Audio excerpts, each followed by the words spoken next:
Grand risings to all those who are here and who will be joining me and who will also be watching and listening to the replay. This is Back to the Basics. This is season 3, episode 3. I'm going to continue reading from FM 3-05.70, which is the Army regulation on survival, or should I say the field manual, because that's what FM means.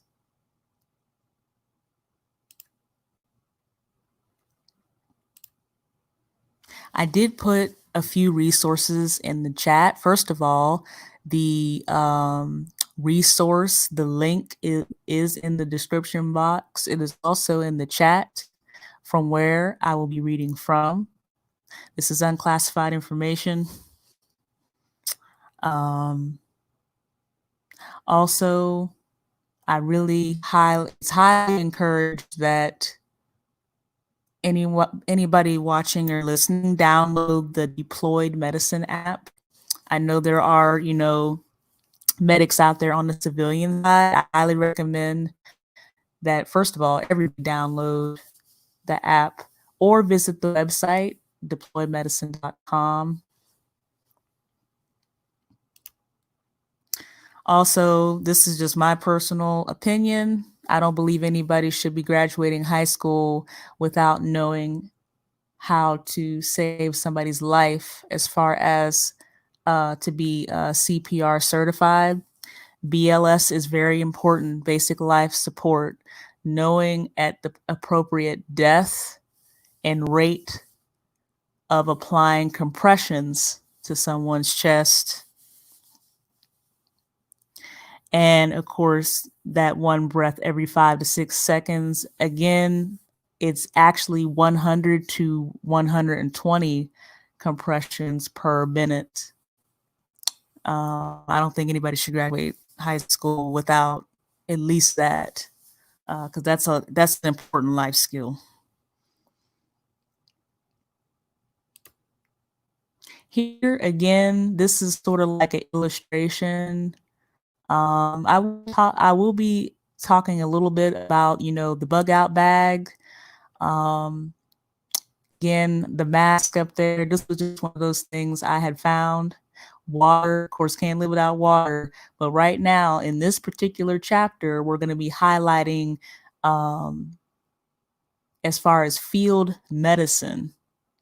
And what that means is for people who have any type of civilian credentials, that we're talking about like pre-hospital care, some of the things that can be used. We see the mask, we see the briefcase that has the white cross on it, or should I say suitcase. So we know that there's medical supplies there. Of course, water, a map is always helpful.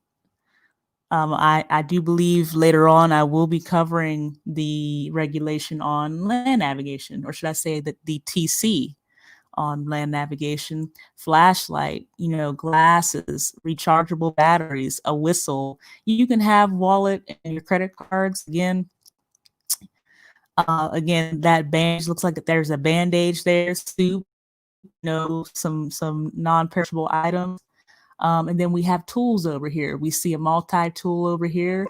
We see toilet paper. Also, as well as, we have a feminine product up there. We have personal hygiene stuff. We see the toothbrush, the toothpaste, and, field sanitation is important. We see passport, any type of documentation, the phone, a charger. I really highly recommend getting a solar charger. That way the sun can charge it up. And then if you have electronics, you can just plug into a solar charger. And then we see tape. And again, there's other things. There's the things you can add and take away from this is the illustration.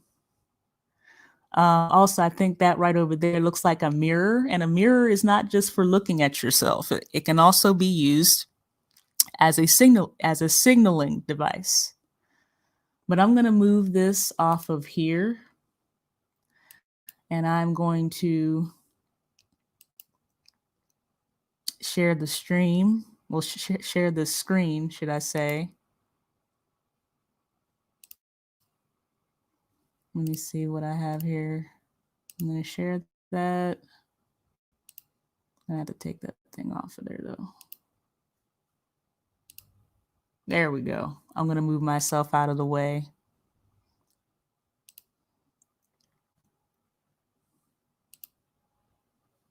I will say from the top that, none of my statements are endorsed by the United States Army, Department of Defense, and or any other military branch element or government entity.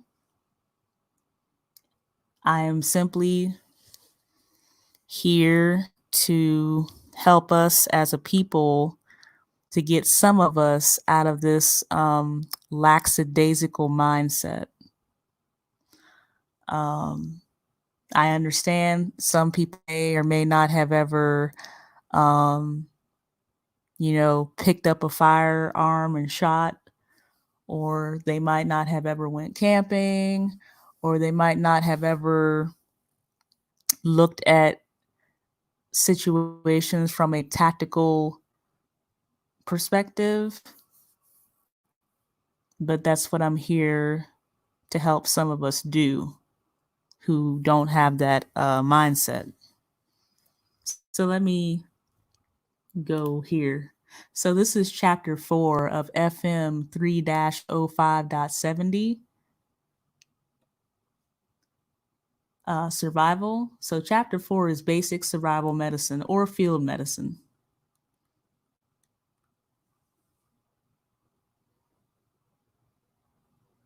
So I'm going to read.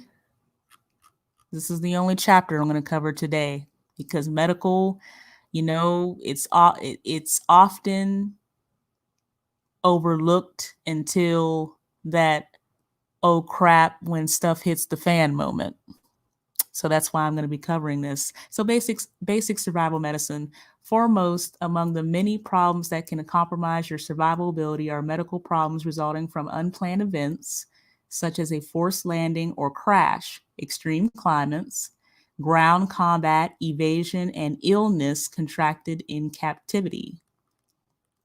Many evaders and survivors have reported difficulty in treating injuries and illness due to the lack of training and medical supplies.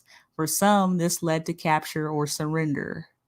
Survivors have related feelings of apathy and helplessness because they could not treat themselves in this environment.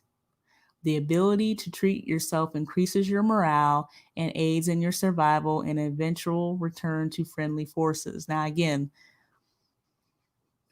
this is a field manual from the Army, so it's looking at this from a tactical perspective.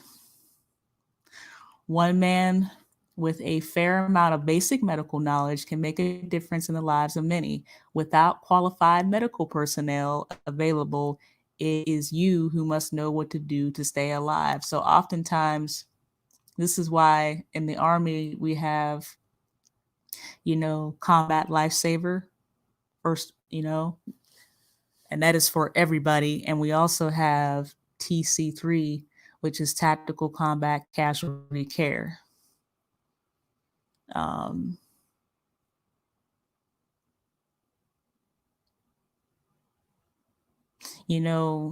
Just a special shout out to all of the mystics that are out there, the medical simulation training centers that are out there, specifically the one at Fort Drum, 10th Mountain Division Light Infantry. I really do miss you. The ones who, all of the staff, to include the ones who are no longer there, Mr. B, that's all I'm going to say. I'm not going to say your full name. And those who PCS prior to me leaving Fort Drum. And the staff that is currently there, I have a deep and utmost respect for you in the training that you all conduct towards not just the 68 whiskeys as far as the medics, but to all of the 68 series out there that happens to fall, and that it's all medical. 68 series Army MOS, it's all medical. You know, I have a deep respect for all individuals who happen to be in medical, who are doing the right thing, who have a conscience. And of course, none of my statements are endorsed by the United States Army, Department of Defense, and or any other military branch, element, or government entity. And of course, shout out to here where I'm at, RASCON, here at Fort Campbell, Kentucky. Getting back to medical, you know, I got it. You know, when people think about prepping and about survival, they think about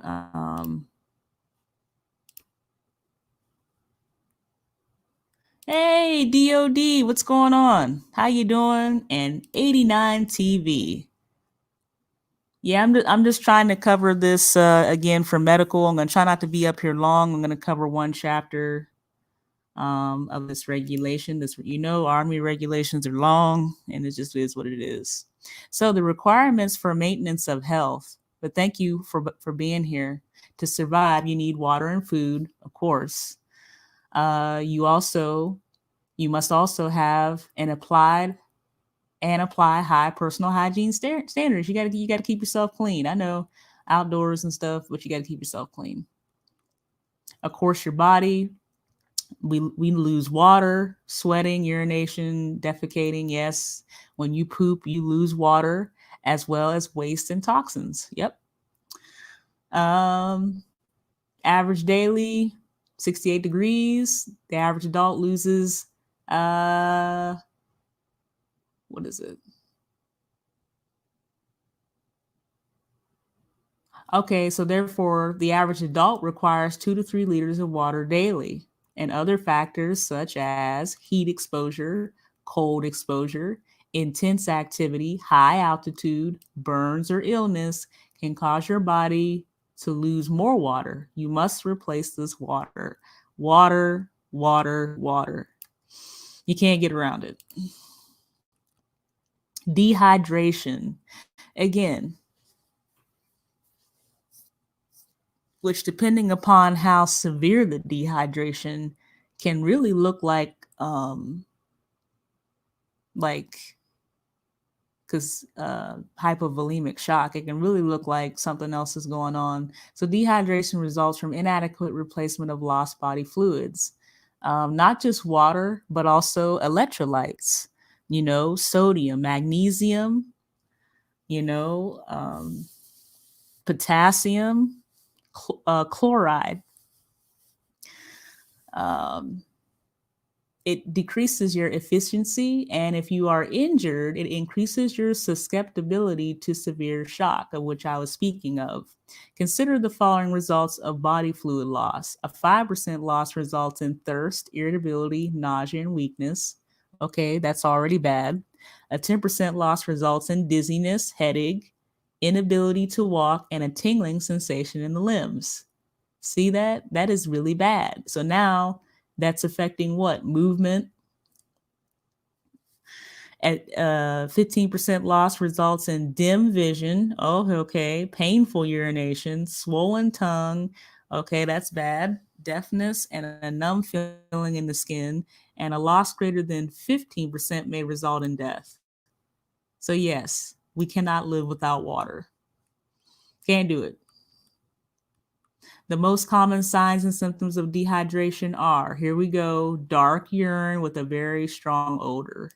Yes, we should not be peeing gold. I repeat, we should not be peeing gold.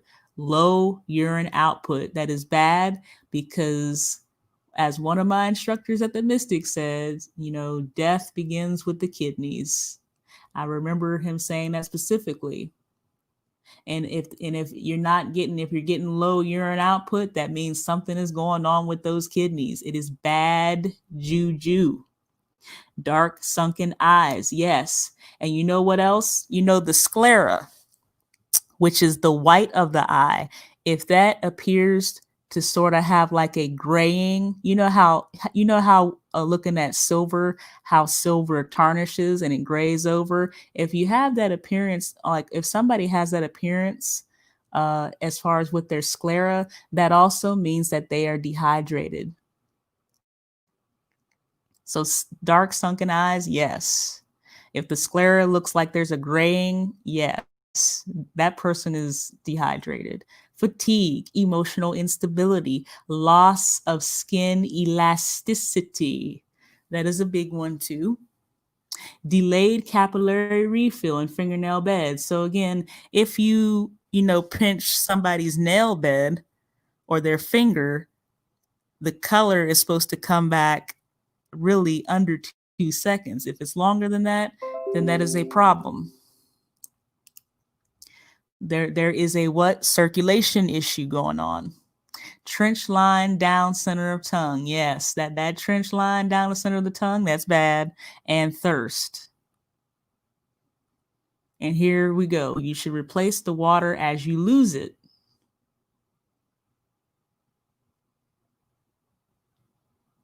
Trying to make up a deficit is difficult in a survival situation, and thirst is not a sign of how much water you need.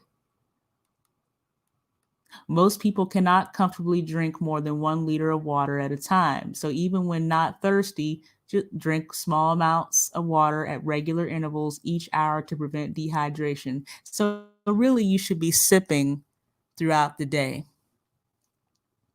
If you are under physical and mental stress or subject to severe conditions, so again, like if you're in like an extreme environment, maybe like you may be in a tundra or a desert, who knows?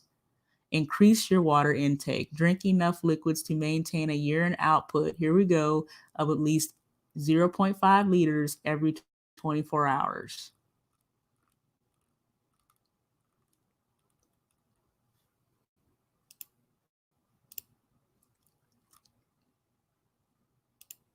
Okay. Let me see here. Whoop. So let me go back here. So again, remember what I said, water is important, but also food. The body needs nutrients. It needs electrolytes. I looking at what is it, the health ranger, Mr. Mike Adams, he even called it the mighty 90, from vitamin A all the way through Z, through zinc. He said there's at least 90 vitamins and minerals that our body needs to function, to keep it in homeostasis. So here we go. In any situation where food intake is low, drink 6 to 8 liters of water per day. In an extreme climate, especially in arid one, the average person can lose 2.5 to 3.5 liters of water per hour. Again, summertime is like pretty much here. So again, a lot of things that we need to be looking out as far as for our people. We need to look for signs of what? Heat cramps, heat exhaustion, and Lord help, we don't want people to get to the heat stroke stage. We should be checking on the elderly, children, young children, just everybody. Anybody can go down and be, it's one of those things where myself, I had an episode of heat exhaustion, and let me tell you, you're cool, and then when it does start happening, it has a sudden onset. That's why it's very important for us to look out for one another. And mind you, this happened. It happened a few years back. I was 28, so it happened a few years back. I thought I was cool, standing in formation. I did not lock my knees.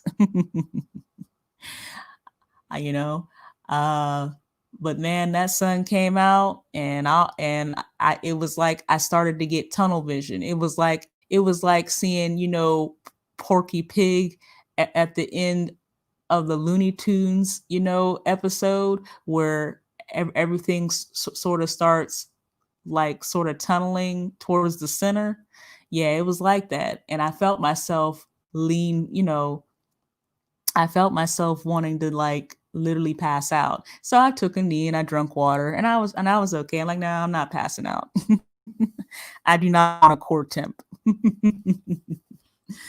So, but it's just simple like that. Now, mind you, I had been drinking water, but I really sometimes when it gets really hot like that, I get like a loss of appetite, and I had to fight through that because it was like 90 plus degrees. So again, didn't mean to get a little bit off the subject, but yeah, we need to be really looking out for each other because summertime is here. So in this type of climate, you should drink 8 to 12 ounces of water every 30 minutes. Because again, really hot like that, and Lord help if a person is in a hot environment and then you have freaking like 100% humidity, because like you literally like sweat like nobody's business. It is like you sweat so much to like it's just uncomfortable. And then if you're working in that like outside, like let's say if somebody's like outside working construction or something like that, or cutting grass, or like with organized sports, like with football, but whatever it may be, and I mean it's coming, then it could be deadly. There have been, unfortunately, usually August is about the time where like high school football and different things start, and with their training they'll do like 2-a-days, you know what I'm saying? That right there, you got to be careful with all that equipment. Guess what? You put all those pads on and stuff, you're adding a good maybe 5 to 10 degrees on top of what it is outside. And then a person is doing physical activity, so they are exerting themselves. So again, got to think about that.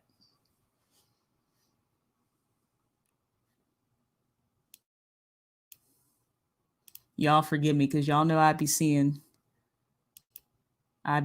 squirrels and stuff, but I don't want to lose you guys. So it is better to regulate water loss through work or rest cycles. So yeah, work and rest cycles are very important because overhydration can occur if water intake exceeds 1.5 quarts per hour. So you don't want to overhydrate, you don't want to underhydrate. Overhydration can cause low serum sodium levels, resulting in cerebral and pulmonary edema. This is bad juju. Cerebral, meaning the brain, and pulmonary, meaning the lungs, edema, swelling. That is bad. We don't want anything happening to the brain and the lungs, because the brain and the lungs need oxygen. And if, and the brain, well, let's just say this. Anytime there is cerebral swelling, that is very bad. There's only so much space like within the anatomy of the brain. And when you get swelling, then you get stuff that gets pressure and crushed. Now you're looking at a probability of a hematoma, which is bleeding in the brain, and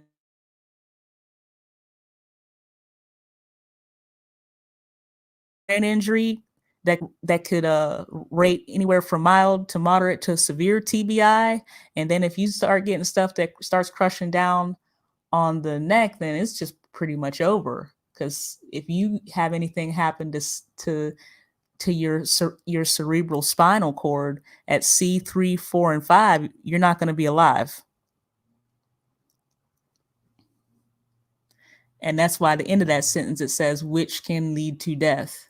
With the loss of water, there's also a loss of, like I said before, electrolytes. The average diet can usually keep up with these losses, but in an extreme situation or illness, additional sources need to be provided. You need to be eating. Water is important, but also eating as well. You should maintain an intake of carbohydrates and other necessary electrolytes. First of all, I am not a doctor, but I will say this. Carbs are not our enemy. You know what's our enemy? Sugar in the carbs. And you could say, well, back to the basics, you said you're not a doctor. I know. But according to Dr. Lustig, who in which there is a documentary, I do believe it's still on Netflix, called Sugar Coated, where it talks about, what is it? The rivalry between Yudkin, I do believe, and another person in the medical field that went back between this fat versus sugar argument that we've been having for years.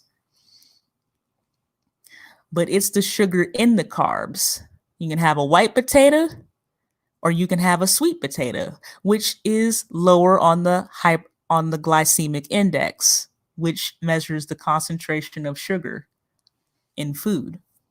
But anyway, of all the physical problems encountered in a survival situation, the loss of water is the most preventable. The following are basic guidelines for the prevention of dehydration. Always drink water when eating. When you're eating, drink water. Acclimatize. So the body performs more efficiently in extreme conditions when acclimatized. So again, whether if a person is in a cold weather environment, a very hot weather environment, or if they're in an environment where there is a big change in temperature, like for example the desert, really hot during the day but could be potentially freezing at night, you need to be drinking water. Conserve sweat, not water. Limit sweat producing activities. Ration water. Until you find a suitable source, ration your sweat, not your water. Limit activity and heat gain or loss. You can estimate fluid loss by several means. A field dressing holds about, a quarter of a liter, which is a fourth of a canteen of fluid. A soaked t-shirt holds a half to 3/4 of a liter. Here we go. You can also use the pulse and breathing rate to estimate fluid loss. So here we go. This is why knowing what is this is why what is a normal pulse and breathing rate is important.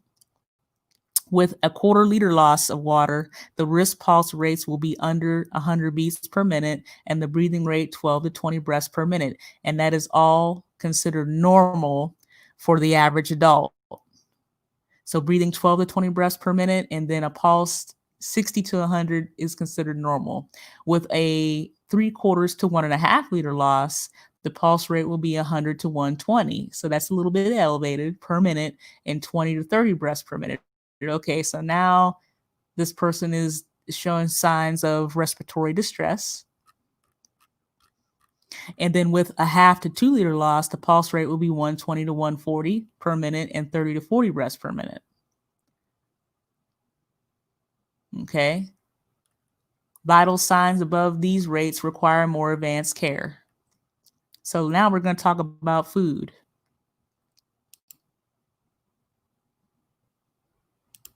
Uh-oh, my bad, y'all. There we go. I was trying to switch over and I did that.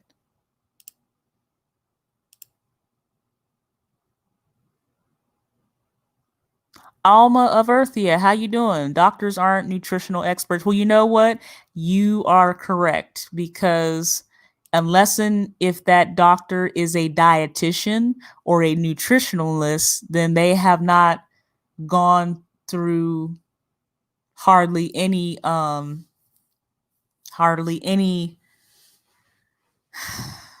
like nutritional training. And if they have, it may have been maybe 1 or 2 classes, but that is not their it's not harped on hardly at all. That's what I will say. I know this to be true. I know at least for PAs, for physician assistants. And again, I'm not trying to, throw any mug or, throw a sneak diss at anybody. It's just that their training, they may have maybe 1 nutrition class, but unless and if they're like, if a person is going to be a dietitian or a nutritionist, then that's where they'll get a lot of that. Talking about food now. Although you can live several weeks without food, you need an adequate amount to stay healthy. Without food, your mental and physical capabilities will deteriorate rapidly and you will become weak. Food provides energy and replenishes the substances that your body burns. Food provides vitamins, minerals, salts, and other elements essential to good health. Possibly more important, it helps morale. You want to boost up somebody's morale? Yeah. Give them some food. The 3 basic sources of food are, here we go, plants, animals, including fish, and issued rations. That's talking about the MREs, which is an acronym that stands for meals ready to eat.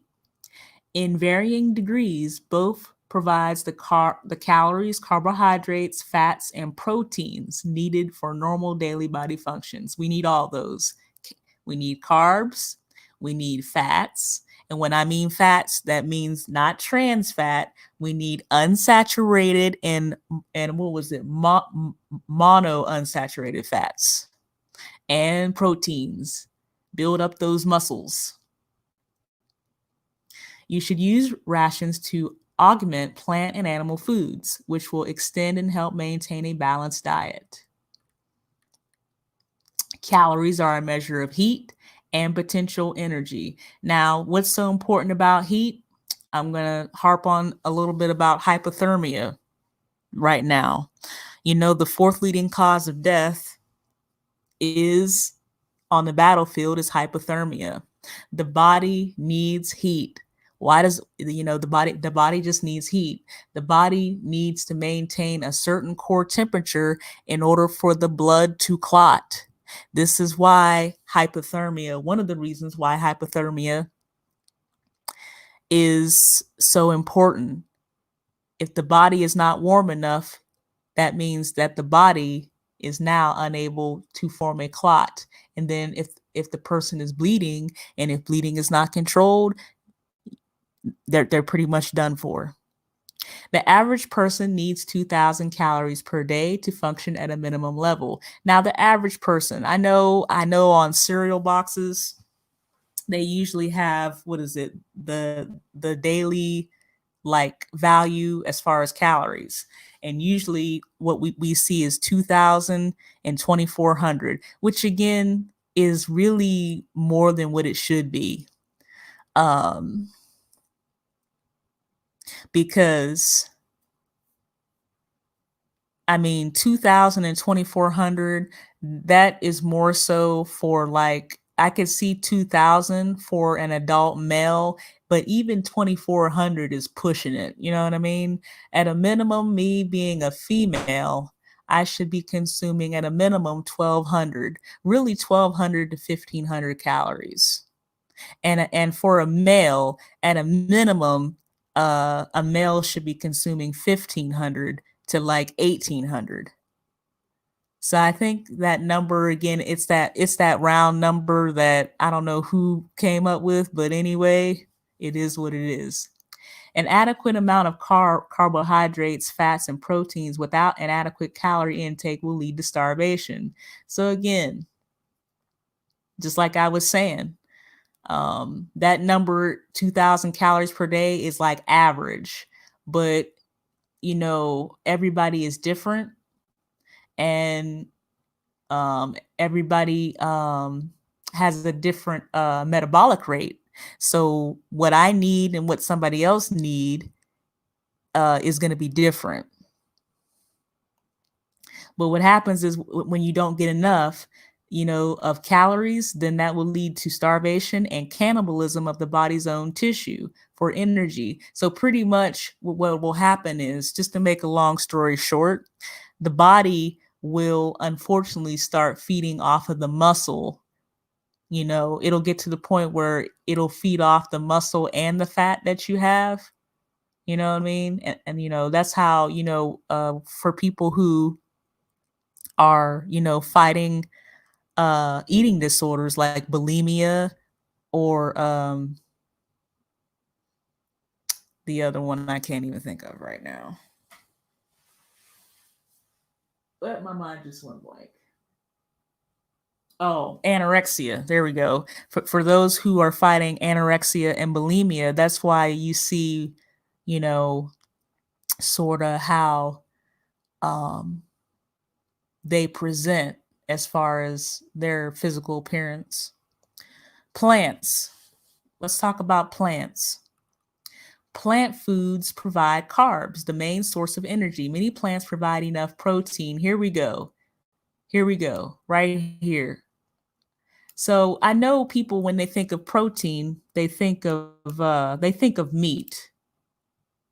They really do. They think of meat. But the fact of the matter is that plants provide carbs and enough protein to keep the body normal efficiency. Like, for example, broccoli is a very green leafy vegetable and it has protein. When we get into first of all, everybody should be eating green leafy vegetables. Broccoli, kale, asparagus, spinach. We should be really devouring that. And mind you, that was just some that I named. Ain't nothing wrong with having a cucumber, which again is mostly water. That in itself is mostly water. Some people like Brussels sprouts. Some people even like okra, cucumbers, parsley, spirulina. We should really be eating the rainbow. We should be exploring peppers. We should be exploring beans. We should be exploring lentils. So just because somebody is a vegan doesn't mean that their diet is boring. There are many also herbs and spices that we could also be really enjoying. There's turmeric with black pepper that actually helps reduce inflammation and pain. And the people I know in India have been using that for thousands of years.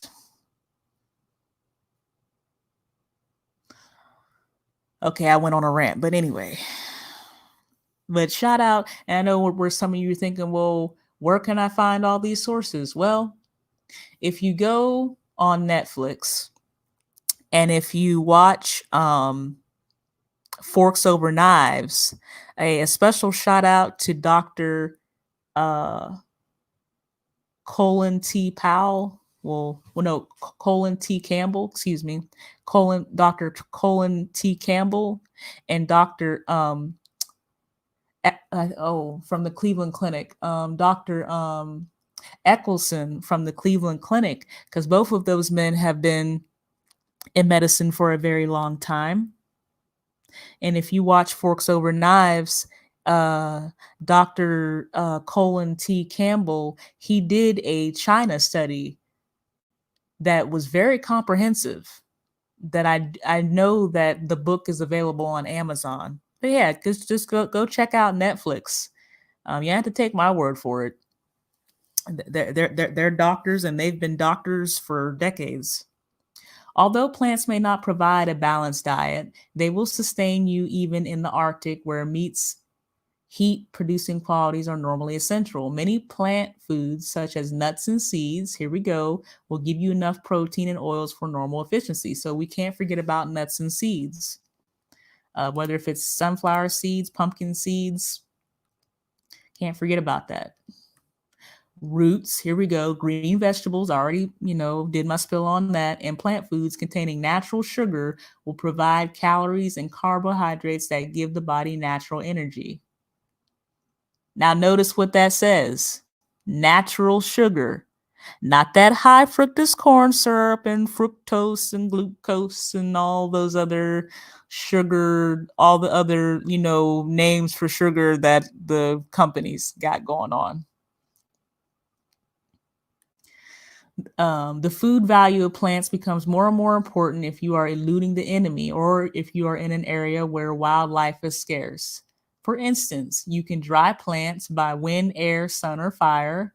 This retards, or should I say a better word, slows down spoilage so that you can store or carry the plant food with you to use when needed. So you ever notice in the store, they may have like, what is it? The apricots or apricots, and they're sealed in a package. So, or like the dehydrated, what is it? Bananas. So they do that just so that it can have like a longer shelf life. You take away the moisture, then okay, it could last a little bit longer. Let me keep going. You can obtain plants more easily and more quietly than meat, because you got to think about it. If the enemy is after you, the last thing you want to do is make a lot of noise and be discovered. This is extremely important when the enemy is near. Animals, here we go.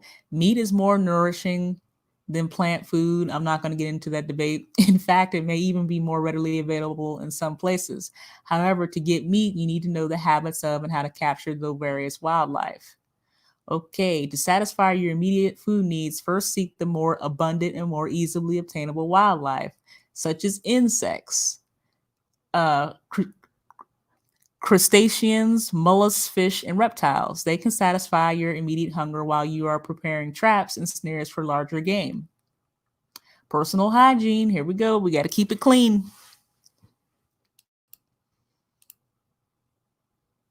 So for this, in any situation, cleanliness is an important factor in preventing infection and disease. As we see with this terrible, COVID-19 that's going on, it becomes even more important in a survival situation. Poor hygiene can reduce your chances of survival. A daily shower with hot water and soap is ideal, but you can stay clean without this luxury. Use a cloth and soapy water to wash yourself. Pay special attention to the feet, armpits, crotch, hands, and hair, as these are prime areas for what? Infestation and infection. If water is scarce, take an air bath. Remove as much of your clothing as practical and expose your body to the sun and air for at least 1 hour. Be careful not to sunburn. If you don't have soap,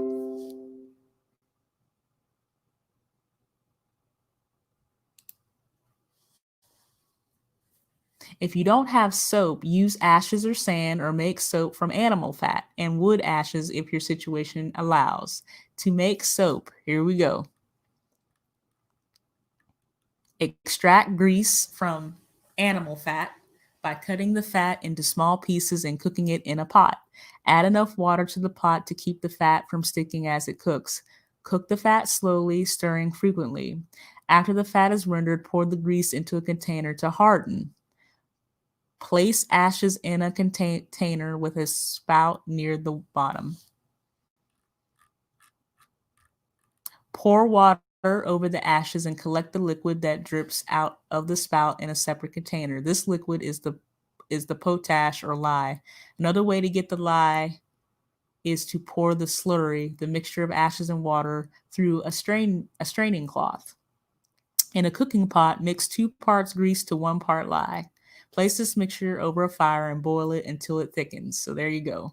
After the mixture, the soap cools, you can use it in the semi-liquid state directly from the pot. You can also pour it into a pan, allow it to harden, and cut it into bars for later use. So there we go. Keep your hands clean. I'll say this, it is not in this regulation, but I will say this: decontamination begins with the hands and it ends with the hands. Germs on your hands can infect food and wounds. Wash your hands after handling any material that is likely to carry germs. After urinating or defecating, meaning pooping, after caring for the sick, and before handling any food, food utensils, or drinking water. Keep your fingernails closely trimmed and clean, and keep your fingers out of your mouth or on your face. Keep your hair clean. Your hair can become a haven for bacteria or fleas, lice, and other parasites. Keep your hair clean, combed, and trimmed helps you avoid this danger. No, with ticks, yeah, ticks was not mentioned, but yeah, you don't want ticks either. Keep your clothing clean. Keep your clothing and bedding as clean as possible to reduce the chances of skin infection or parasitic infestation. Clean your outer clothing whenever it becomes soiled. Wear clean underclothing and socks every day. If water is scarce, air clean your clothing by shaking, airing, and sunning it for 2 hours. If you're using a sleeping bag, here we go, turn it inside out after each use. Fluff it and air it out. And yes, do that. Yeah. Definitely do that. Particularly with the sleeping bag, because you never know what might have crawled up in there. And yeah, fluff it out, turn it inside out, let it dry. Clean and safety too.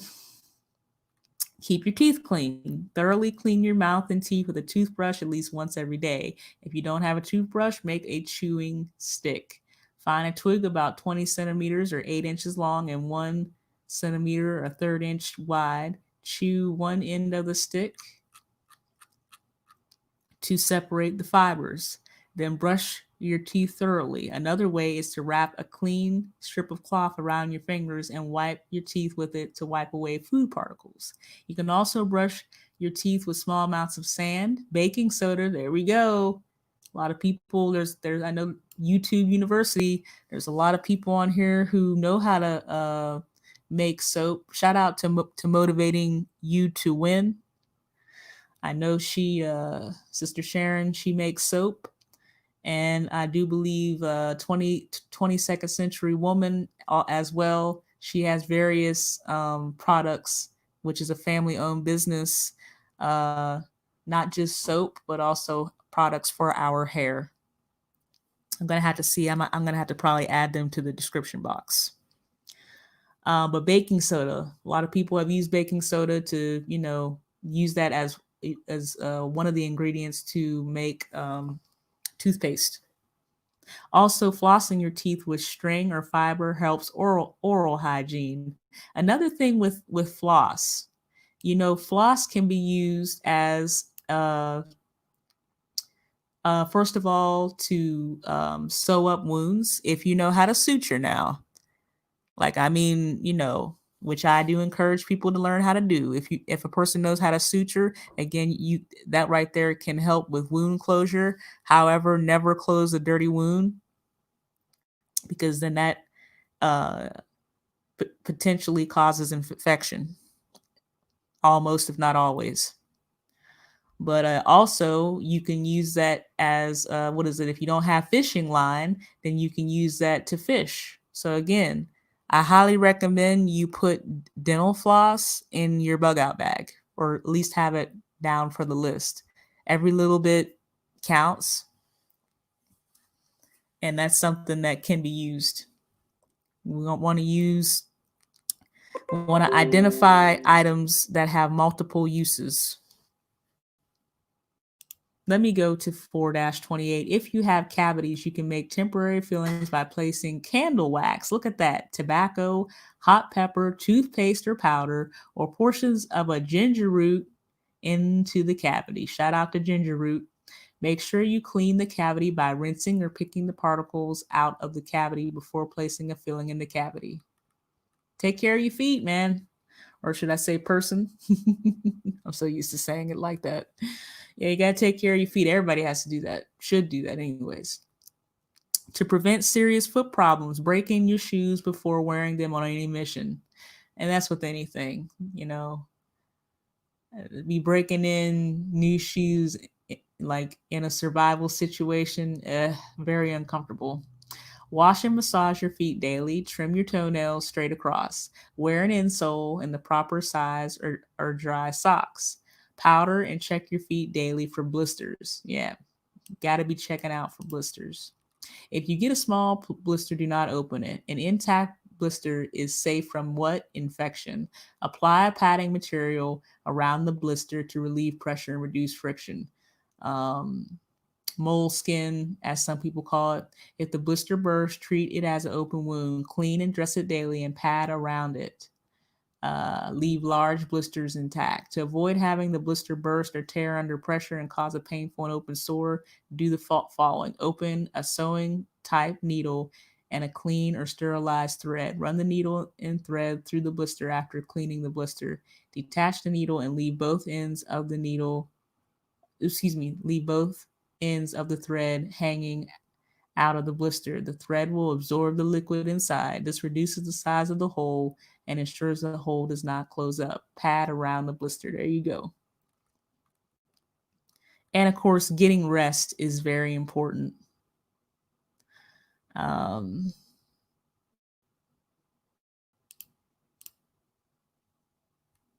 So let me see. You need a certain amount of rest to keep going. Plan for regular rest periods of at least 10 minutes per hour during your daily activities. Also, I would also apply that with if anybody is out there, studying, if you're really reading a lot, you're a person is reading a lot of material. There's nothing wrong with reading for, 45 minutes to, an hour and then taking that 10 or 15-minute break.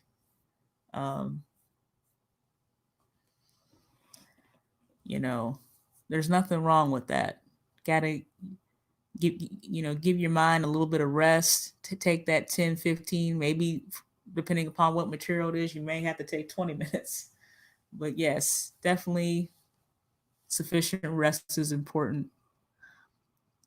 Learn to make yourself comfortable under less than ideal conditions. I just put right here, work rest cycles is important. A change from mental to physical activity or vice versa can be refreshing when time or situation does not permit total relaxation. Here we go. You got to keep the campsite clean. Do not soil the ground in the campsite area with urine or feces. You don't do that. I mean, obviously they put it in here because somebody probably did. Use latrines or porta potties if available. When latrines are not available, dig cat holes and cover the waste. So again, there's a saying, you never eat where, you never take a dump where you eat. So don't do that. Collect drinking water upstream from the campsite. Purify all water. It's one thing to filter water with using sand and different things, but remember, you have to purify the water too, which means you'll have to boil it. There's also, what is it, iodine drops in different, but usually boiling is like the preferred method to purify water.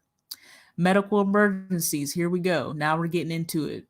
Medical problems and emergencies you may face include breathing problems, severe bleeding, and shock, okay, which are all bad. Let's talk about breathing though, which really they should have talked about airway, but hey. I'm thinking of the March algorithm, and I will show that later on in this broadcast. Breathing problems. Any one of the following can cause airway obstruction. Okay. Foreign matter in mouth or throat that obstructs the opening to the trachea. So most likely the tongue is usually the biggest thing. Here we go. It talks about it down here. that obstructs the airway. Face or neck injuries, that's bad. Inflammation and swelling of the mouth and throat can caused by inhalation, smoke, flames, irritating vapors, or by any allergic reaction. So this person breaks out in hives, swelling of the face, tongue, neck. Yeah, that's bad juju. That's anaphylactic shock. Um, Prayerfully, that person or there's an EpiPen nearby, and then got to get them to where they need to go.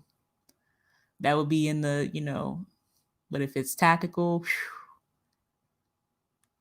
prayerfully they got some Benadryl on them. That would be the first line of defense. Benadryl, Epi.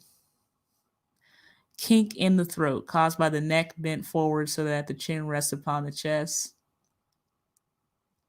Tongue blocks passage of air to the lungs upon unconsciousness.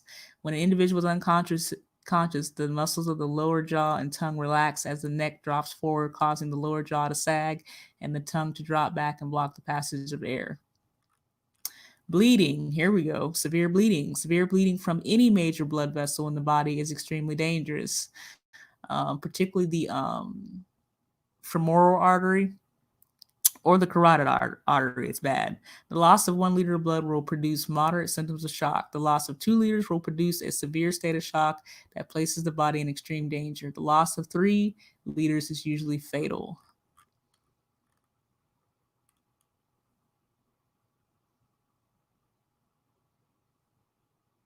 Shock, here's what it is. It arises when cardiac output is insufficient to fill the arteries with blood under enough pressure to provide an adequate blood supply to the organs and tissues. So blood carries oxygen to our organs and tissues. And when there is a disruption of that, well, then that means that shock is occurring. Life-saving steps, here we go. Control panic. Got to stay calm, both your own and the victims or casualty, which I'm surprised they didn't put the word casualty there, but it's okay. Reassure him or her and try to keep him or her quiet. Perform a rapid physical exam, head to toe. Look for the cause of the injury, mechanism of injury, or MOI as we call it, and follow the ABCs of first aid. Airway, breathing, circulation. Open the airway, keep it open, do a look, listen, feel for breathing. If you got a stethoscope, even better if you have it in that situation. And then circulation, you want to look at the person's skin to see if it's pale, cool, or clammy, or whatever else. Check for cyanosis, which is like a bluish tint of the skin. Check capillary refill by pinching one of their fingers to see if the color returns under 2 seconds. And of course, check their pulse. Check radial pulse, carotid pulse. And then I would be, treat for a shot. You want to keep them warm. And then of course, if it's a medical emergency, and if you're not like in a survival, situation, then start I would give them supplemental oxygen. Start with the airway and breathing, but be discerning. In some cases, a person may die from arterial bleeding more quickly than from airway obstruction. Yeah, they will. Here we go. Open the airway. Somebody can cough or speak, allow them to clear their own airway. If his airway or her airway is completely obstructed, administer abdominal thrust until the obstruction is cleared. So the main thing is, here we go. Using a finger, quickly sweep the victim's mouth, clear of any foreign objects, broken teeth, dentures, and sand. Now, mind you, just sweep it real quick. But you don't want to do a blind sweep. Using the jaw thrust method or modified jaw thrust, grasp the angles of the victim's lower jaw and lift with both hands. one on each side, moving the jaw forward. For stability, rest your elbows on the surface on which the victim is lying. If his or her lips are closed, gently open the lower lip with your thumb. So here you go. This is the example of the jaw thrust.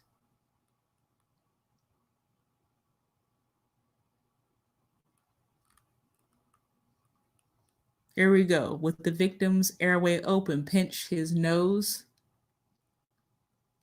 close with your thumb and forefinger and blow 2 complete breaths into his lungs. Allow the lungs to deflate after the second inflation and perform the following. Look for his chest to rise and fall. Listen for escaping air during exhalation. Feel for flow of air on your cheek.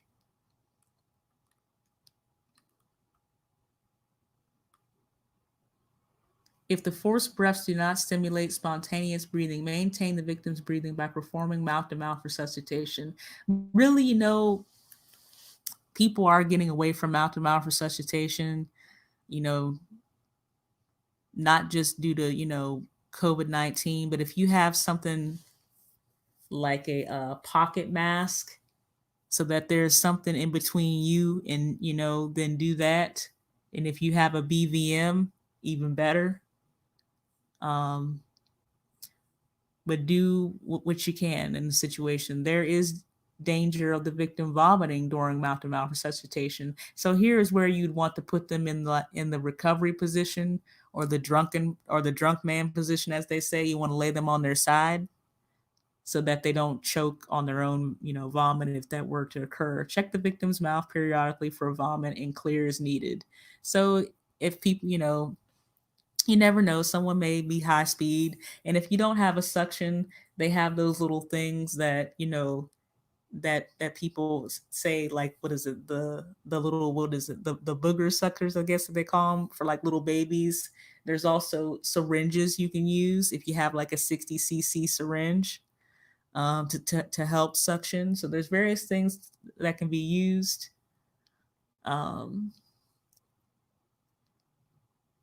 Cardiopulmonary resuscitation, CPR, may be necessary after cleaning the airway, but only after major bleeding is under control.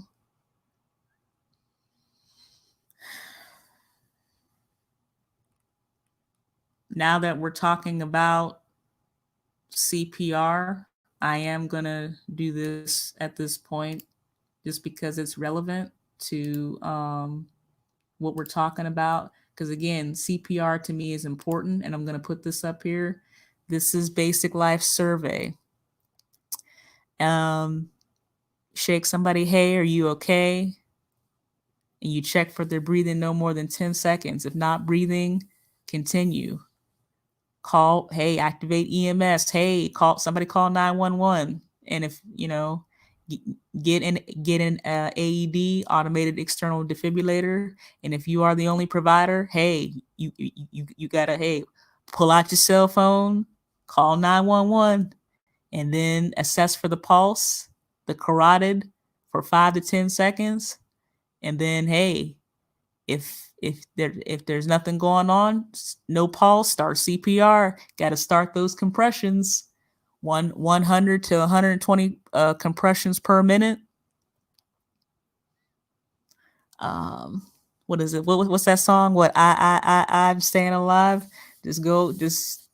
Hey, had to get in there. Do compressions. Go at the proper depth, at the proper rate, which I do for adults. It's like 2 centimeters. And for pediatrics, it's at least 1.5 inches for the deaf.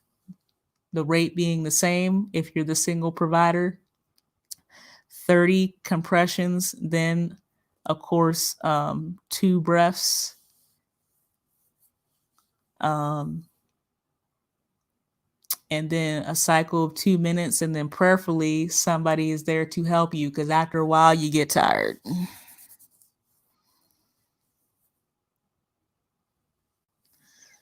Okay, let me get that off of there. Let me go back to the presentation. But CPR was mentioned. So I said, why not put it up there? Control bleeding, very important. You got to control bleeding immediately or the victim will die. If it's a femoral artery, they can die in as little of as fast as 2 to 3 minutes. Person can bleed out. That's why applying tourniquets is important. Arterial bleed, that bright red blood, yes, that is life-threatening. Arterial bleeds are life-threatening. That requires a tourniquet. Bright red blood from the wound in distinct spurts or pulses that correspond to the rhythm of the heartbeat. That's bad. And of course, it can be fatal if not controlled. Venous bleed. This is usually that dark red, maroon, bleeding from a vein. You can usually control that more. And then capillary bleeding, just small vessels have been nicked. Minor cuts and scrapes.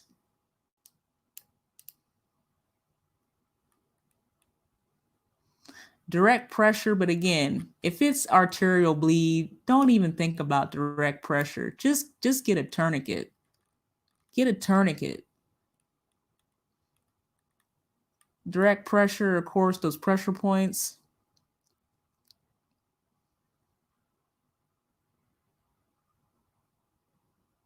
But again, having applied direct pressure for 30 minutes, apply pressure dressing, look, just apply a tourniquet and, keep moving.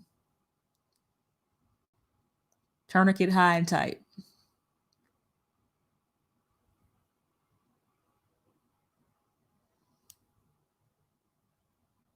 And here, if whatever it is, particularly if it's a tourniquet, do not remove it.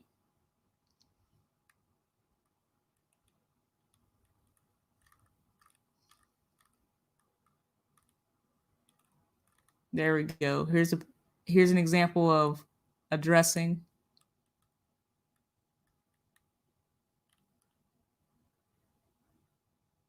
Pressure dressing.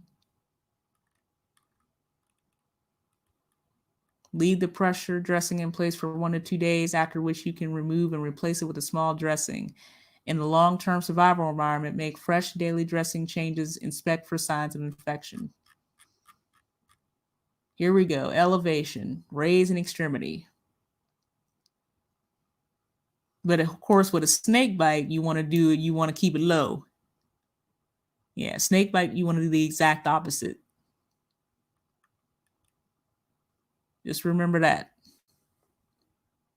Pressure points. I had just spoke briefly about that, and here it came right up.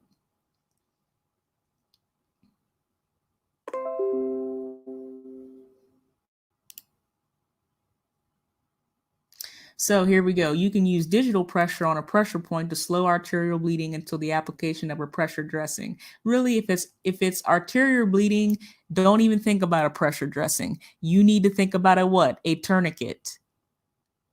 Forget pressure dressing. I mean, you're better off creating a pressure dressing. This is just me speaking.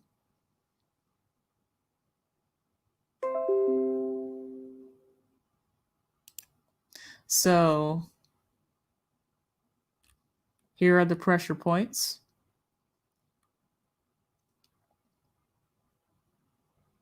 The temples, the side of the jaw, above the clavicle, underside of upper arm, crook of the elbow, front of wrist, midway on the groin, underside of the knee, front of the ankle. Let me keep going.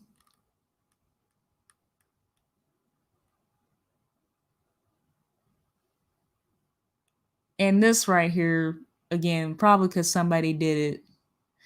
Use caution when applying pressure to the neck. Too much pressure for too long may cause unconsciousness or death. Lord have mercy. I didn't realize that this said this. Well, I guess I didn't. Yeah, in the light of the events of Mr. George Floyd, never place a tourniquet around the neck.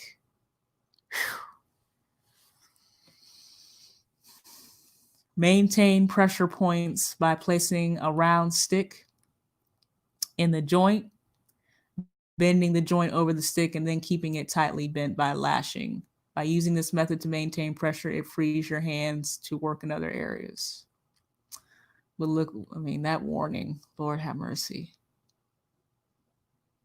But see,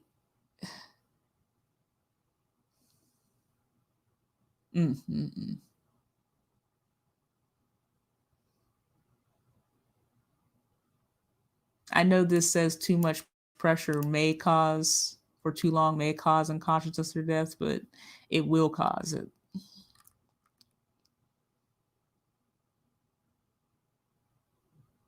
You can stop major bleeding immediately, though this is digital ligation.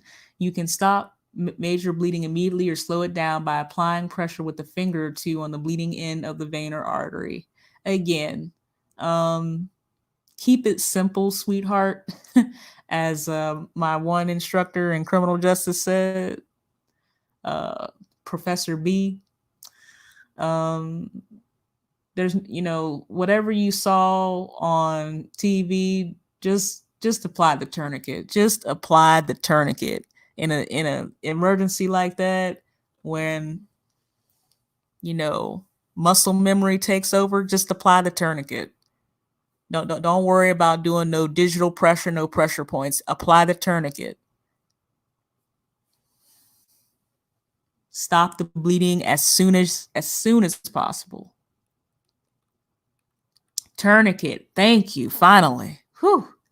Finally getting down to the tourniquet. That should have been the first one up there. But hey, I'm not the one who wrote the Army regulation. I'm not the one who wrote the field manual. But use a tourniquet only when direct pressure over the bleeding points. Again, this regulation is a little out. It's a little, I think this one was what, 2002? So again, you want to go straight to the tourniquet at this point. I know this says if you must use a tourniquet, place it around the extremity between the wound and the heart, 5 to 10, 2 to 4 inches above the wound, or really about 2 inches above the wound. Never place it directly over the wound or a fracture or even a joint. But yeah, just go directly to the tourniquet and apply the tourniquet. After you secure the tourniquet, clean and bandage the wound. And I know this says the buddy can release the tourniquet pressure after 10 to 15 minutes. Again, that right there, do not follow that. Once that tourniquet is applied, do not remove the tourniquet. I know this Army regulation is a little dated, but I'm going to tell you, do not release, do not do this. The buddy, no, do not release the tourniquet every 10 to 15 minutes. Don't do that. A tourniquet can stay in place for about 6 to 8 hours. It's okay. Leave it alone. You got it on there. The bleeding is controlled. Okay, move on. Move on.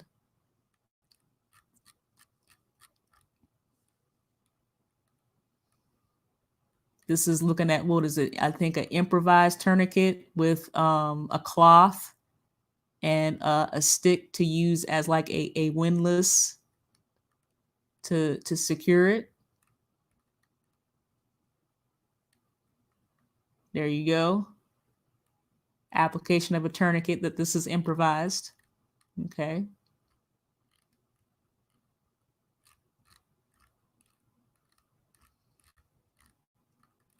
Prevent and treat shock. Yes, we need to do that. Anticipate shock in all injured personnel or people in general.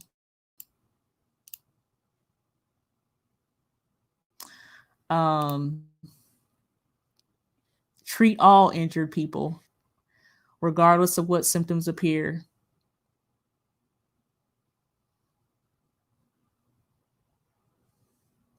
Again, if the victim is unconscious, place him or her on his or her side. with his head turned to one side to prevent choking on vomit, blood, or other fluids. So put them in the recovery position.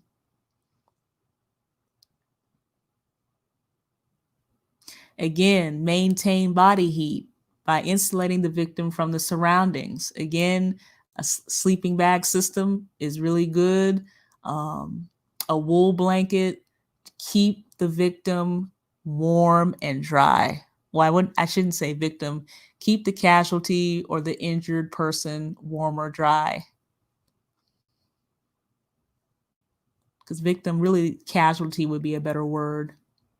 And if the casualty is conscious, place him or her on a level surface with the lower extremities elevated 15 to 20 or 6 to 8 inches. If wet, again, I already talked about, remove all the victim's wet clothing and replace it with dry clothing. Again, warm and dry, warm and dry. Improvise a shelter to insulate the victim from the weather. Use warm liquids or foods, a pre-warming sleep bag, and another person. Again, do that. If the casualty is conscious, then again, give them warm fluids. Now, if they're not conscious, don't do that. Pre-warm with a sleeping bag or another person to help insulate heat. If the victim is conscious, slowly administer small doses of warm salt or sugar solution. Again, we want to replace what? Water, and at least with sodium, they're getting a little something. And again, like I've already said, if the casualty is unconscious, or him or her, do not give them fluids. Have them rest. And if you're a lone survivor, lie in a depression in the ground, behind a tree, or any other place out of the weather with your head lower than your feet. And again, if you have somebody, reassess. Here it says patient. They said all victim that whole time. Now they want to say patient. But it is what it is. Reassess, reassess, reassess. Check on that person. And also, practice self-care yourself. Practice self-care. Here we go. Conscious victim. Place on a level surface. Remove all wet clothing and, of course, replace it with dry clothing. Give them warm liquids. Rest for at least 24 hours. Insulate from the ground. Shelter from the weather. Maintain body heat because we don't want hypothermia. And hypothermia is the 4th leading cause of death on the battlefield. Elevate lower extremities 6 to 8 inches. Unconscious person.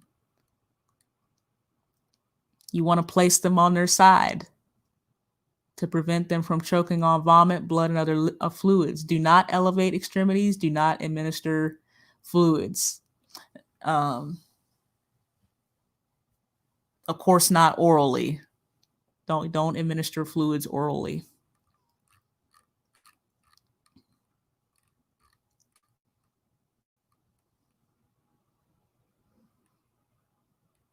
We're getting there. Medical is important, but it gets lengthy. Bone and joint injury. So the main thing, just to look at, I'm gonna just stop right here. Actually, no. Let me see where this goes. Where this goes. Okay. A little bit later, I'll show something. So fractures, bone and joint injuries. Fractures, dislocations, and sprains. So fractures, you got to open and a closed fracture. So any bone protruding from the wound should be cleaned with the antiseptic and kept moist. You should splint the injured area and continually monitor blood flow past the injury. Only reposition the break if there is no blood flow. The closed fracture has no open wounds. Follow the guidelines for what? Immobilization and splint the fracture. The signs and symptoms of a fracture are pain, tenderness, discoloration, swelling, deformity, loss of function, and grating or crepitus, as some would say. So it's a sound or feeling that occurs when broken bones ends rub together. So crepitus, if you start hearing or feeling like a snap crackle pop like Rice Krispies, that's a problem. Okay. The dangers with a fracture are the severing or the compression of a nerve or blood vessel at the site of fracture. For this reason, minimum manipulation should be done and only very cautiously. So if you don't know what you're doing and if somebody has something dislocated, don't.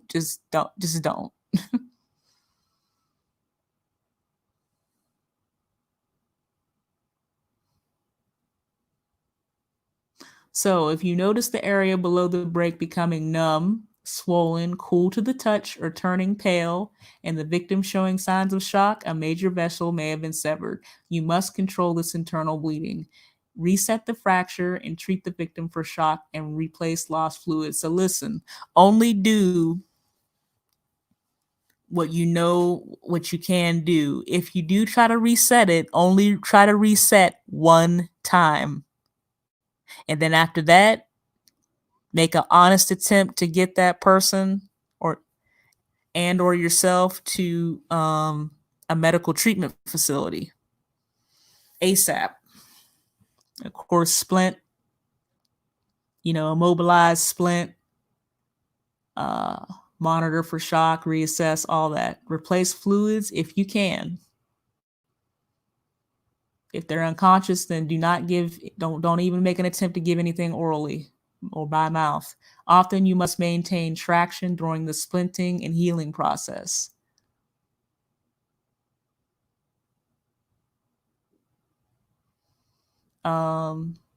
Yes.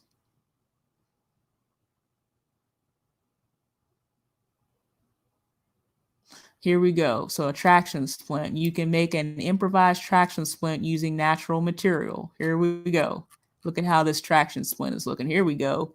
Got some rope and some sticks. So long splint, short splint, ankle wrap, twisting stick to, again, apply that traction, and then the cross member. There you go. Improvised traction splint. Get 2 fork branches or saplings at least 5 centimeters, 2 inches in diameter. Measure one from the patient's armpit to like 8 to 12 inches past his unbroken leg. Measure the other from the groin to 8 to 12 inches past the unbroken leg. Ensure that both extend an equal distance beyond the end of the leg. So here, how it's extended beyond his leg. Okay. Pad the 2 splints, notch the ends without forks, and lash 8 to 12 inches cross members made from a 2-inch diameter branch between them. Using available material, vines, cloth, rawhide, tie the splint around the upper portion of the body and down the length of the broken leg. Follow the splinting guidelines. With available material, fashion a wrap that will extend around the ankle with two free ends tied to the cross member. Okay. Here we go. Place a 10 by or 4 by 1 inch stick in the middle of the free ends of the ankle wrap between the cross member and the foot. Using the stick, twist the material to make the traction easier. Continue twisting until the broken leg is as long or slightly longer than the unbroken leg. Lash the stick to maintain traction. There we go. And then, of course, check the traction periodically. Always want to reassess what you have done or what an individual has done. Dislocations. Got to get it back in alignment as soon as possible. Signs and symptoms of dislocations are joint pain. It hurts, tenderness, swelling, discoloration, limited range of motion, and deformity of the joint. You treat dislocations by reduction, immobilization, and rehabilitation. So reduction or setting, or I guess the other word was resetting, is placing the bone back into their proper alignment. You can use several methods, but manual traction or the use of weights to pull the bones are the safest and easiest. Once performed, reduction decreases the victim's pain and allows for normal function and circulation. Immobilization is nothing more than splinting the dislocation after reduction. So after a person sets it back in place, you want to immobilize. Splint above and below the fracture. Pad splints to reduce discomfort. Check circulation below the fracture after making each tie on the splint. To rehabilitate the dislocation, remove the splints after 7 to 14 days. Gradually use the injured joint until fully healed. So sprains. Here we go. Rice therapy. You know, this is one of those ones. Oh, there we go. This is one of those ones that happens like a lot. Sprains, particularly now that, you know, we're pretty much into summertime now. It doesn't take much to do a sprain, whether if it's an ankle, you know, a hip, it's just one of those things that happens. The sprain. So this is accidentally overstretching of a tendon or ligament causing sprains. The signs and symptoms are pain, swelling, tenderness, and discoloration, black or blue. So again, discoloration, bruising. So I guess the medical term would be, see, you got edema, which is swelling. So it would be not cyanosis, but it would be ecchymosis. So black and blue discoloration of the skin.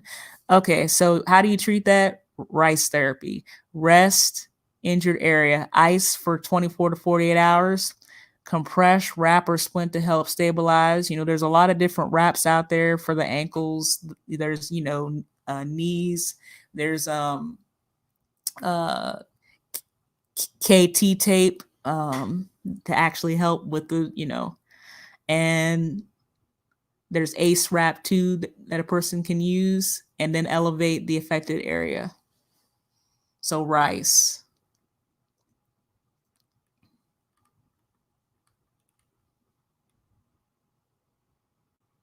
I will say, as a side note, and this is coming directly from Dr. John Bergman, if it is a hip, do not apply ice. You want to apply heat instead. So if anybody out there has an issue with their hip, you need to be applying heat, not ice.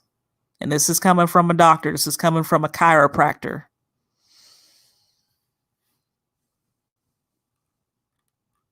Bites and stings. Here we go. Insects.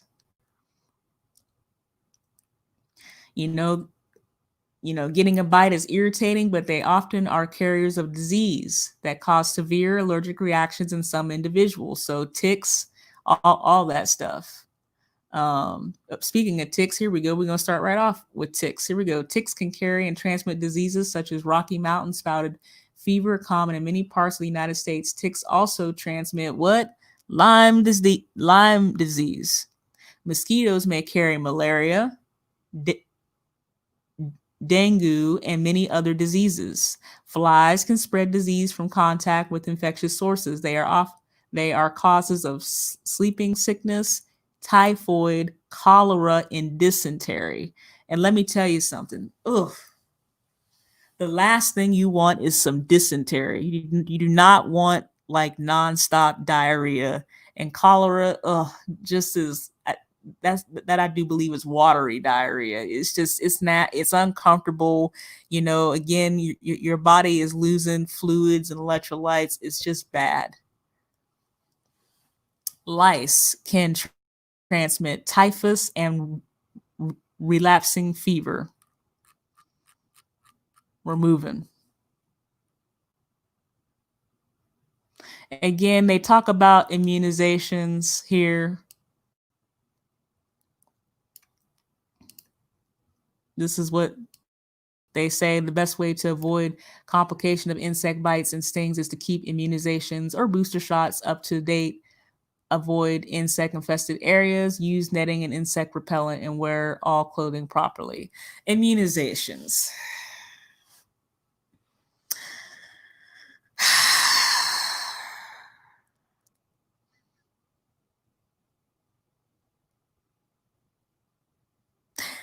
Yeah, just watch Vaxxed and watch on Netflix What the Health. And that's what I'll say about that. But again, going back to what was previously spoken about, eating a balanced, nutritious diet, that's something that we need to be doing. Because as far as I'm concerned, before immunizations came to be, that is what we as the human race did. We ate, you know, you know, plants and fruit and yeah, nuts and seeds and different things to boost our immune system. And that's what I'll say about that. If you are bitten or stung, inspect your body at least once a day to ensure there are no insects attached to you. And again, with certain things, particularly with ticks, you want to use tweezers if you have them. Here we go. Grasp the tick where the mouth parts are attached to the skin. Do not squeeze the tick's body, but you gotta don't squeeze it. You just gotta get it up out of there. Wash your hands after touching the tick and clean the tick wound daily until healed. Treatment. You got antibiotics. Okay. Pre-deployment immunizations, that's self-explanatory. Like, for example, what is it? Yellow fever for certain places, smallpox, all that stuff. You just, make sure you're up to date. What is it? Tetanus, hepatitis, immunizations. The common fly-borne diseases are usually treatable. Here we go. Penicillin, there you go. Or erythromycin. Most tick flea, yep. Tetracycline, yep.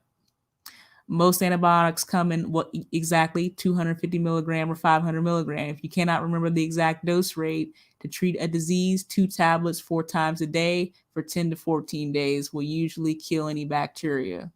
I'm surprised they didn't put doxycycline on here, which is another like catch-all.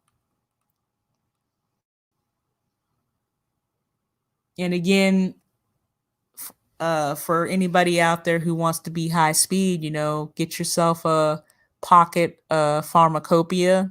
That way you don't have to guess. You could be like, you know what? Boom, antibiotics. There we go. I got amoxicillin. Okay, I take it.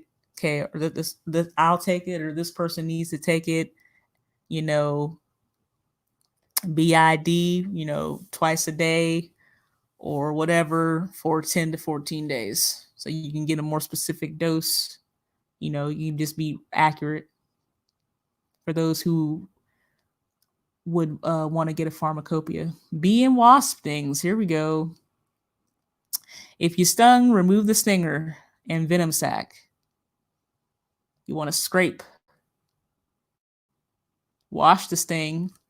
Don't, squeeze and all that. Don't do that.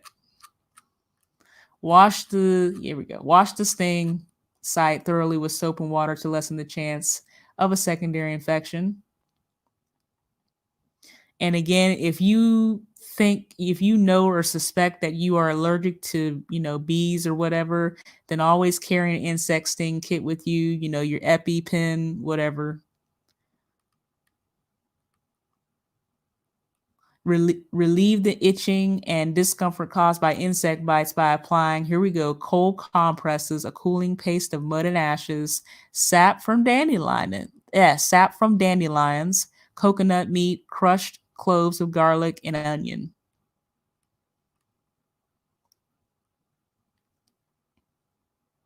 It just amazes me how some of this treatment can literally come from your kitchen cabinet. Just saying.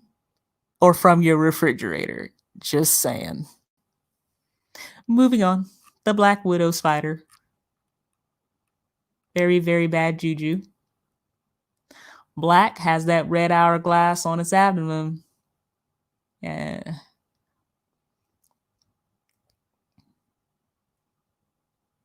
Local pain spreads over the entire body, abdominal cramps, nausea, vomiting, rash may occur, weakness, tremors, sweating, salivation may occur, anaphylactic reactions can occur too. Treat for shock. Be ready to perform CPR. Clean and dress the bite area to reduce the risk of infection, and anti-venom is available. You need that. The funnel web spider, Lord have mercy. I hope I never run into that. And its symptoms and treatment are similar for the black widow. Yikes. The brown recluse. Oh, the classic brown recluse with that violin on its back. Yikes. Within a few hours, a painful red area with a mottled cyanotic center appears. Necrosis. Necrosis is a fancy word for tissue death or cell death. Does not occur in all bites, but usually in 3 to 4 days. A star-shaped, firm area of deep purple discoloration appears at the bite site. Yes. Yes, indeed. I do believe I ran. Yep, I got bit by one. And let me tell you something. Necrosis occurs very quickly, within minutes. Within minutes, I had necrosis setting in, and I had to go. My immediate supervisor, he looked, he said, yep, you need to go. And of course, update me at how everything, how everything goes. So I went, I got treated.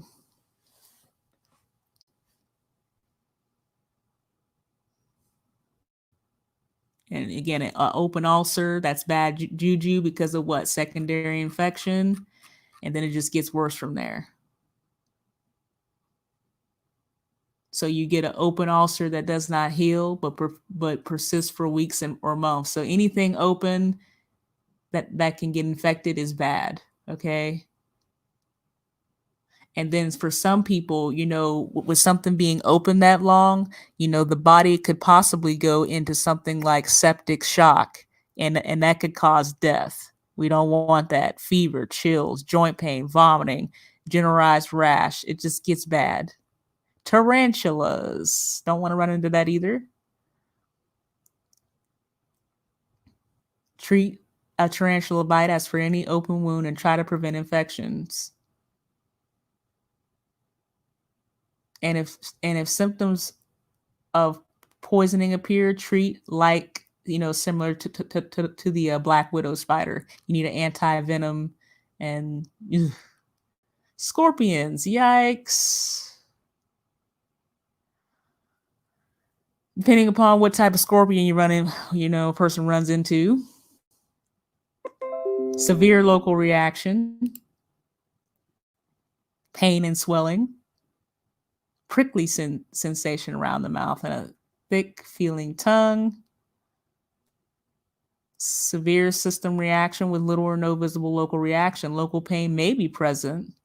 Uh-oh, here we go. This is where it gets bad. When you start getting respiratory difficulties, thick feeling tongue, body spasms, drooling, gastric distension. So the extended, abdomen, double vision. Anytime there is a change in vision, that is very, very bad. Blindness, involuntary rapid movement of the eyeballs. That's not good. Involuntary urination and defecation. So again, and heart failure. Wow. That's yikes. So treat scorpion stings as you would a black widow bite. Snake bites. They're rare.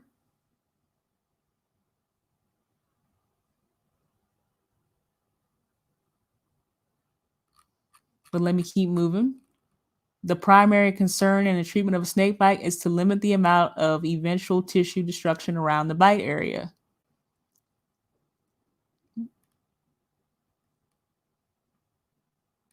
So again, the snake venom not only contains poisons that attack the victim's central nervous systems or neurotoxins and blood circulations, hemotoxins, but also digestive enzymes, cytotoxins, to aid in digesting their prey. These poisons can cause a very large area of tissue death or necrosis, as was mentioned previously. This condition could lead to the need for eventual amputation if not treated. So snake bites, yeah, you got to jump on that real quick. Shock and pain in a person bitten by a snake can also affect the person's recovery, of course. Excitement, hysteria, panic, just it's bad.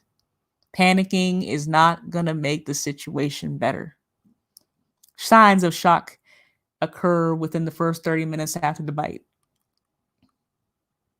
Before you start treating the snake bite, determine if the snake was poisonous or not.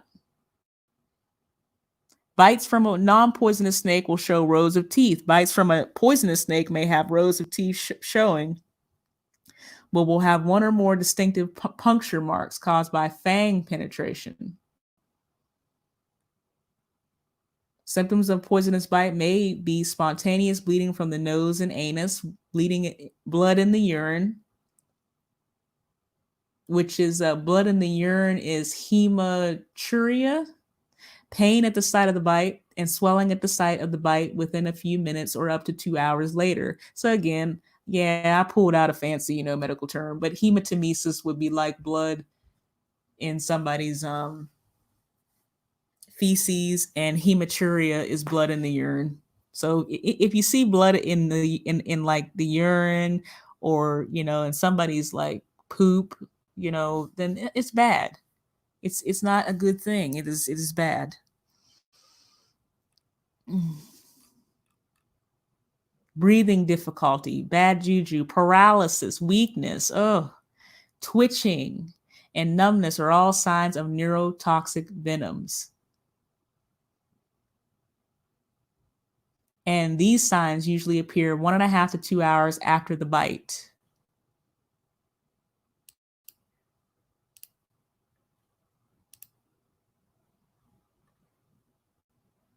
My bad, y'all. I went on a rant and I'm just doing my thing. Forgive me. I was trying not to see any squirrels. How are y'all doing? Greetings to This Beach is Better, OG with it, and Zero the Infinite. Forgive me. You know how I am. I'm surprised you didn't put those squirrel emojis up there. I'm getting there. So, talking about these snake bites. So what do you want to do? You want to reassure the victim and keep him or her still. And again, reassure, just try to keep a person calm. Don't make any empty promises. Just say, listen, I'm here. I'm going to do the best that I can to, get you to a treatment, a medical treatment, a medical treatment facility, or to get you to somebody who knows a lot more than what I do. Set up for shock and force fluids are given by intravenously. Again, if you don't know what you're doing, do not do that. But for the medics out there who are military or civilian, listen, you already know what to do. Initiate IV, initiate the IV, start the IV with the appropriate fluids at the appropriate drop rate, and titrate to effect. Remove watches, rings, bracelets, or other constricting items. Do that. Clean the bite area. Keep it clean. Maintain an airway. If you have a pocket mask, then do mouth to mouth by way of the pocket mask. If you got to do CPR, do it. Immobilize the site. Remove the poison as soon as possible by using a mechanical suction device. If you got a syringe, use a syringe. If you got an easy suction, use an easy suction. If you got one of those booger snatchers, as we call them, for the babies or whatever, use it. Do what you need to do. Get creative. But do not put your mouth and suck it with your mouth. Don't do that. I said get creative. That doesn't mean don't use common sense now.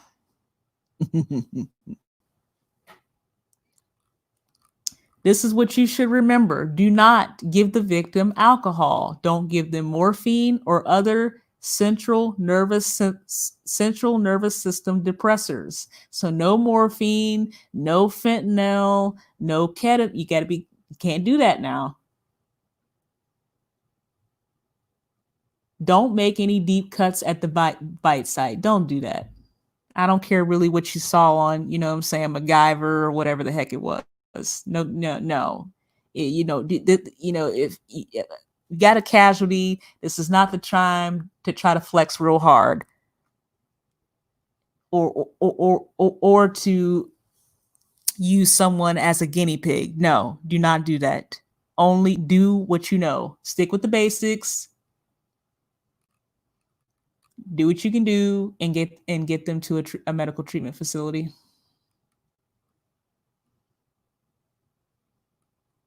At least get them in a stable position.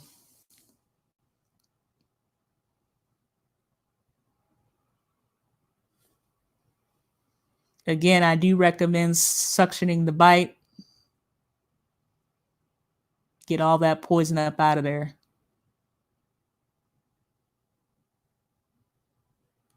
Of course, decontamination begins with your hands. Keep your hands clean. Get that venom in your eyes may cause blindness.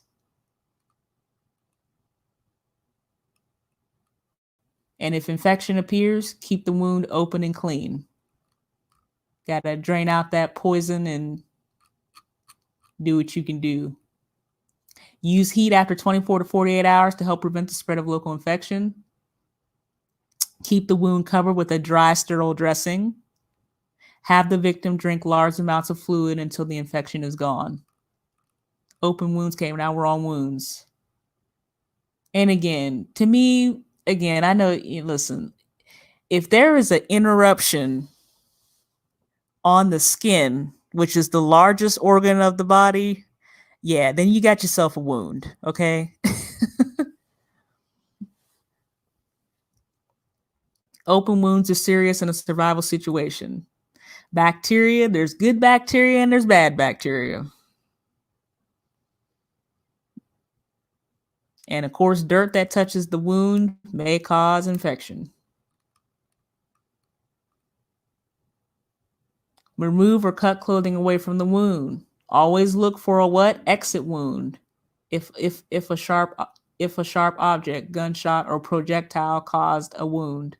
Thoroughly clean the skin around the wound. Rinsing, not scrubbing, the wound with large amounts of water under pressure. You can use fresh urine. Strike that. Listen, if you got sterile water, please use that. Please.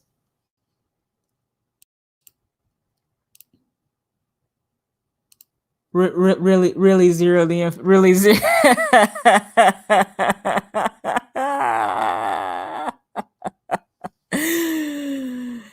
You got enough squirrels there. That's pretty good. Back to wound care. So you thought, okay. Now, remember when I talked about dental floss being a part of the bug out bag? Do not try to close any wound by suturing or similar procedures. So you got to be careful. We do not want to close a dirty wound.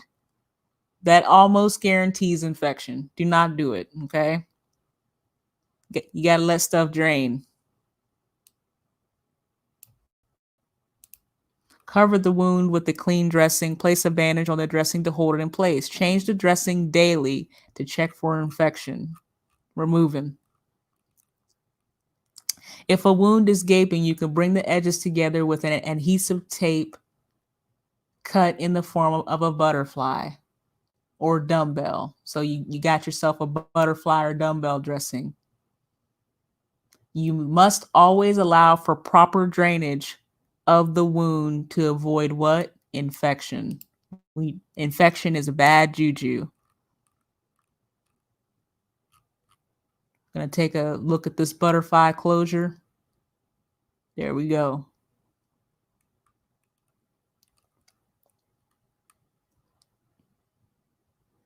If it does become infected, here's what we should do.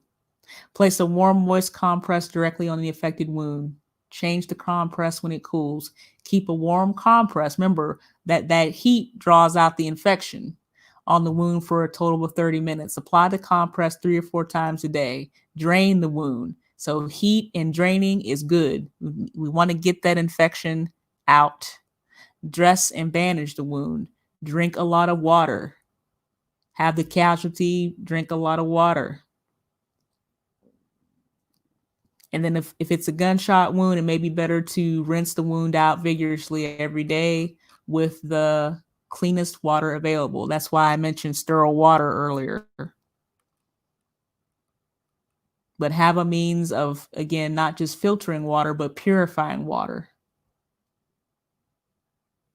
Flush the wound forcibly daily until the wound is healed over. So again, it's good like if you have like a 60 cc syringe, that way again you can put some water in there and apply pressure, you know, continue this treatment daily until all signs of infection have disappeared. The maggot therapy. Expose the wounds to flies for 1 day and then cover it. Check daily for maggots. Once maggots develop, keep wound covered but check daily. Remove all maggots when they have cleaned out all dead tissue and before they start on healthy tissue. Flush the wound repeatedly with sterile water, as I mentioned before, or fresh urine to remove the maggots. Check the wound every 4 hours for several days to ensure all maggots have been removed. Bandage the wound and treat it as any other wound. It should heal normally. Skin diseases. Here we go. Boils. Apply warm compresses to bring the boil to a head. Another method that can be used to bring a boil to a head is the bottle suction method. Use an empty bottle that has been boiled in water. Place the opening of the bottle over the boil and seal the skin, forming an airtight environment that will create a vacuum. This method will draw the pus to the skin, surface, when applied correctly. Then open the boil using a sterile knife, wire, needle, or similar item. Thoroughly clean out the pus using soap and water. Cover the boil site, checking it periodically to ensure no further infection develops. Fungal infections. Keep the skin clean and dry and expose the infected area to as much sunlight as possible. Do not scratch. Don't do that.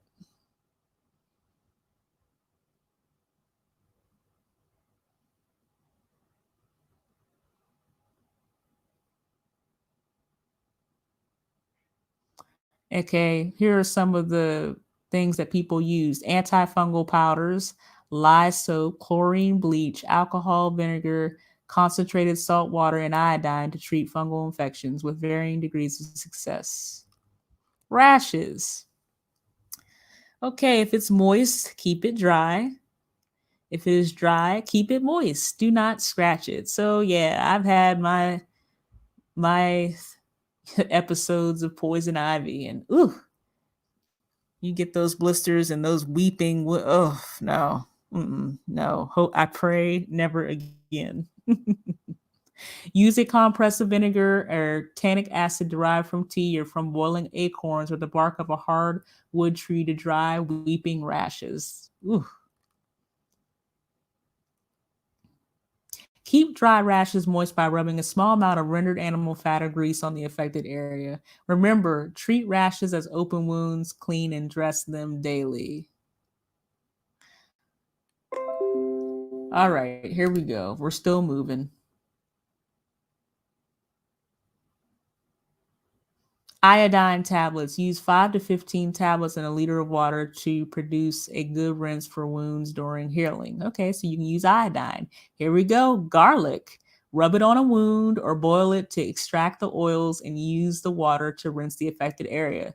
So again, garlic and ginger root have both come up in this regulation.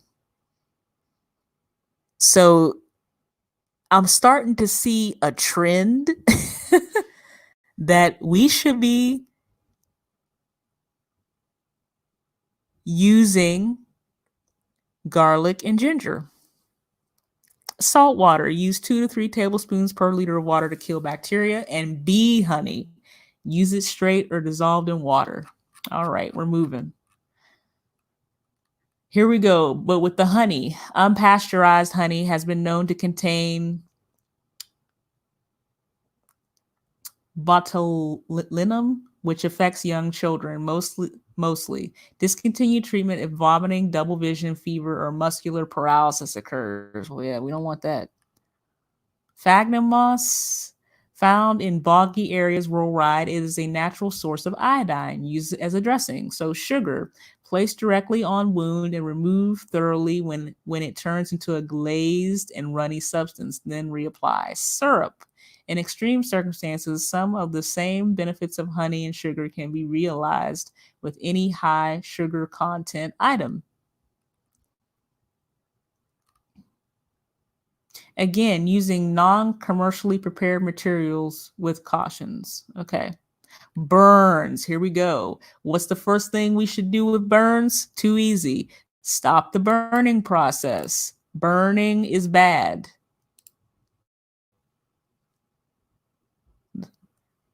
Stop the burning process. Whether if it's with copious amounts of water or with mud or dirt to suffocate it, stop it.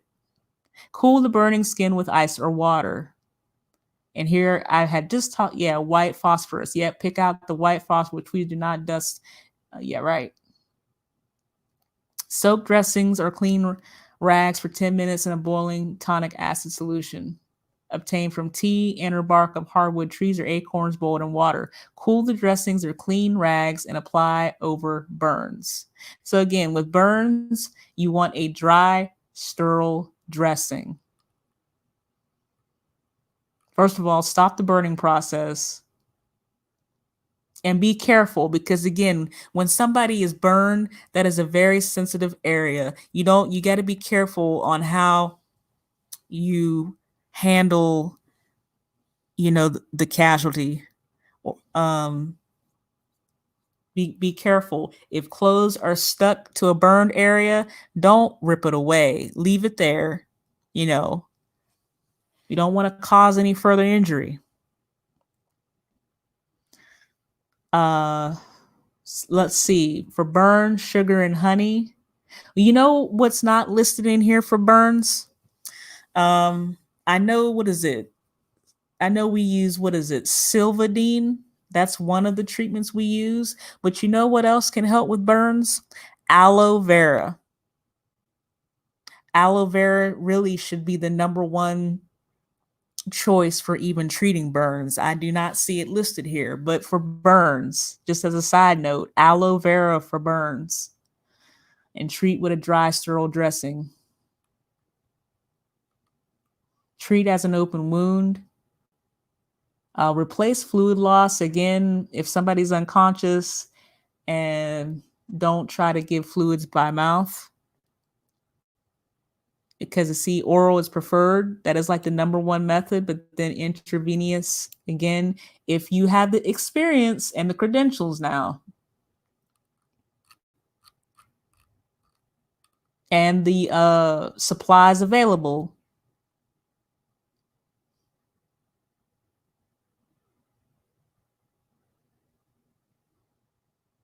And of course, one alternative is through the rectal route. I know, but hey, person needs fluids. Maintain that airway. Treat for shock. Consider we're really moving away from morphine. Ketamine would be more of what we would consider. That's one of the things I would be looking at.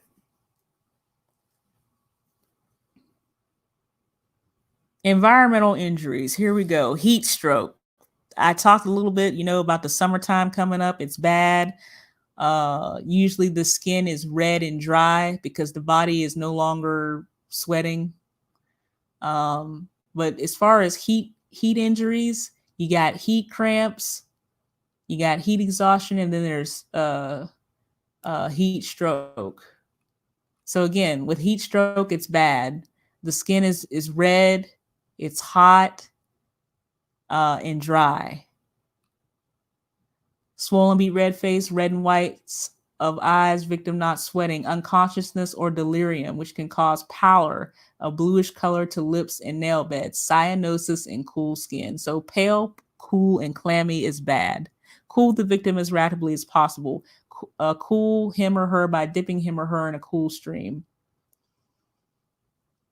You also, I mean, if you can find shade at this point, do that.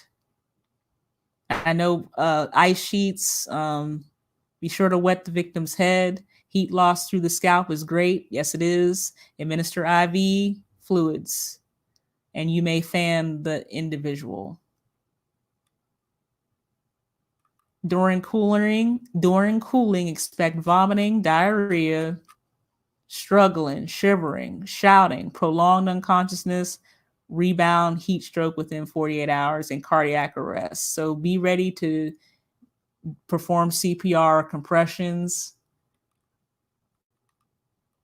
100 to 120 compressions per minute. Treat for dehydration with lightly salted water if they can do it orally by mouth or normal saline IV intravenously. Frost nip, man, they really went through this regulation. We still going.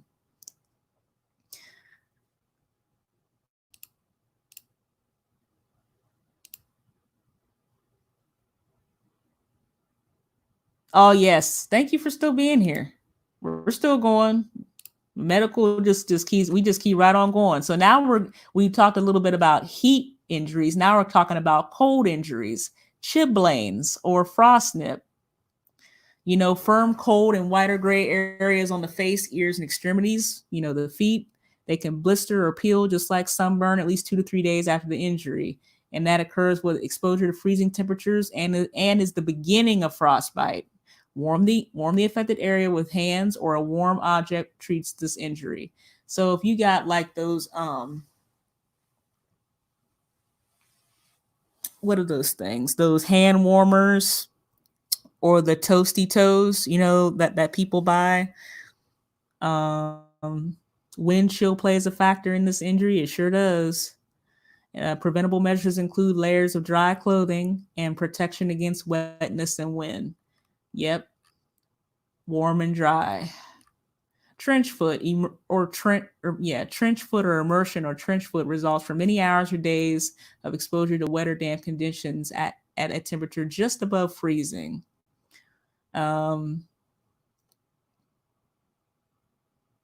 So what's so bad about this is that, the nerves and the muscles are damaged, but then gangrene can occur, and we don't want that. And when the flesh dies, then now we're looking at amputation. That's bad juju. So the best prevention is to keep your feet dry. We talked about, taking care of the feet earlier during this broadcast. Carry extra socks with you in a waterproof packet. Dry wet socks against your body. Or again, if the sun is out, hey, do that. Wash your feet daily and put on dry socks. Frostbite. This is where the tissue freezes. The tissue becomes solid and immovable. So any exposed areas like the face, the nose, the ears, the feet, the hands are vulnerable to frostbite. Use the buddy system. This is what I said, we really have to start looking out for each other. Now, with frostbite, this is where you got to be careful now. And this is where critical thinking comes into play. You want to rewarm, but you got to be careful. If somebody is having like frostbite, you don't want to do active reheating. You want to heat, but you got to do it gradually. Do not try to thaw the affected area by placing them close to an open flame. Don't do that, because it's going to be painful, and a person will probably cause more damage, more harm. And if you're going to thaw, just avoid like the thaw. Yeah, just avoid the thaw and then the freeze and then the rethaw. You don't do that because that really puts a person, an individual, through a lot of pain, and it causes more harm than good.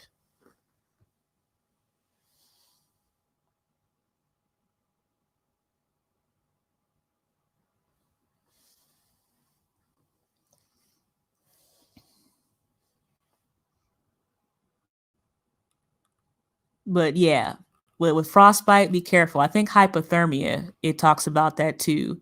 The body's temperature, again, hypothermia, it's one of those lethal triads. You know, hypothermia, what is it? Yeah, hypothermia is bad. Acidosis is bad. You know, if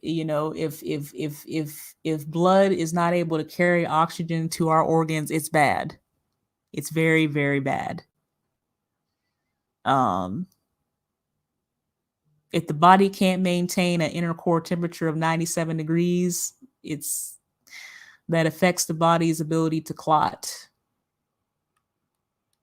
And again, dehydration, we talked about this early, and lack of food and rest predispose the survival to hypothermia. Immediate treatment is the key. Move the victim to the best shelter possible away from the wind, rain, and cold. So protect that casualty from the elements. Remove all wet clothing and get the victim into dry clothing. Replace lost fluids with warm fluids and warm him or her in a sleeping bag using 2 people if possible. Yep, you're gonna have to get close and do that skin to skin contact, because again, this is not about being shy or coy or even being sexual. It's about saving an individual's life. You need to throw all that stuff out the window. And if the victim is unable to drink warm fluids, rectal rehydration may be used. Sometimes with medicine, it can get dicey. And of course, treat your casualty with dignity and respect. Diarrhea. You can avoid it mostly by practicing preventative medicine. So again, remember to not only filter your water, but purify your water, and also consider your plant and animal sources of food. Like, there are some plants that are non-edible, and there are some insects that you shouldn't be eating. So you have to consider that, the food and plant sources. However, if you get it, limit your intake of fluids for 24 hours. Drink some tea every 2 hours until the diarrhea slows or stops.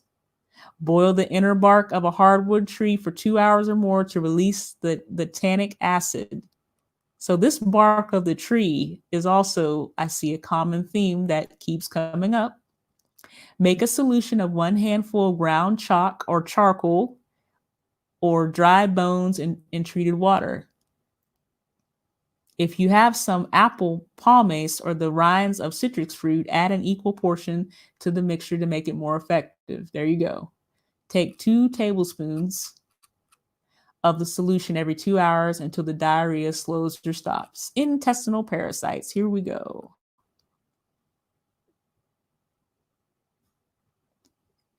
Thank God for home remedies. Salt water. Dissolve 4 tablespoons of salt in 1 liter of water and drink. Do not repeat this treatment. Tobacco. Eat 1. Here we go. Eat 1 to 1.5 cigarettes or approximately 1 teaspoon of smokeless tobacco. I do not agree with the use of tobacco. However, this is a potential medical emergency. The nicotine in the tobacco will kill or stun the worms long enough for your system to pass them. If the infestation is severe, repeat the treatment in 24 to 48 hours, but no sooner. Kerosene, Lord have mercy. Drink 2 tablespoons of kerosene, but no more. If necessary, you can repeat this treatment in 24 to 48 hours. Be careful not to inhale the fumes. That was exactly what I was thinking of. they may cause lung irritation. Tobacco and kerosene treatment techniques are very dangerous. Be careful. Yes, indeed. In fact, I would go for an alternative. Hot peppers. Here we go. Hot peppers are effective only if they are a steady part of your diet. You can eat them raw or put them in soups or rice and meat dishes. They create an environment that is prohibitive to parasitic attachment. Garlic. Interesting how garlic and ginger just keeps coming right back up. Chop or crush 4 cloves, mix with 1 glass of liquid, and drink daily for 3 weeks. Herbal medicines. Here we go.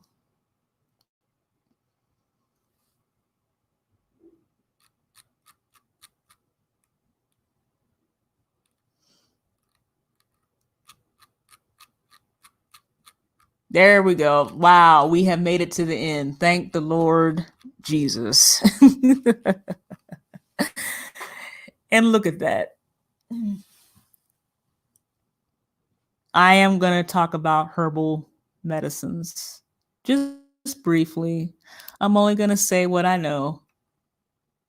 And then we're going to shut it down because I did not realize I was going to go this far in on medical, but I should have known better. Herbal medicines.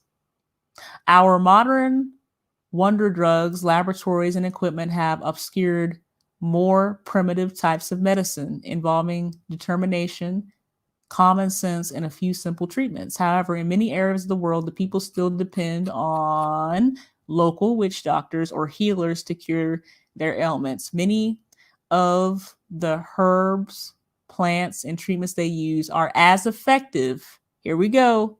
Now this is coming from an army from army literature. Many of the herbs, plants, and treatments they use are as effective as the most modern medications available. In fact, many modern medications come from what? Refined herbs. Did you hear that? So when I look at medicine, I understand that there's Western medicine and then there's the alternative medicine, as what they like to say, or the Eastern side of medicine. The thing is, if the goal is to improve the quality of life of another person, then does it really matter if an individual uses Western medicine or Eastern medicine? To me, the answer is no. If that's what the goal is, to improve the quality of life. But we know with the medical industry, there's a dark side to that. I'm going to read the warning box. Use herbal medicines with extreme care and only when you lack or have limited medical supplies. Some herbal medicines are dangerous and may cause further damage or even death. Okay, chapter 9 explains some basic herbal medicine treatments. So again, I will continue to cover this regulation. The thing about this chapter, the common denominators that I, again, observed was, first of all, ginger root and garlic and honey came up more than once in this chapter, as well as the use of the bark of the hardwood tree. And also just remember for burns, aloe vera.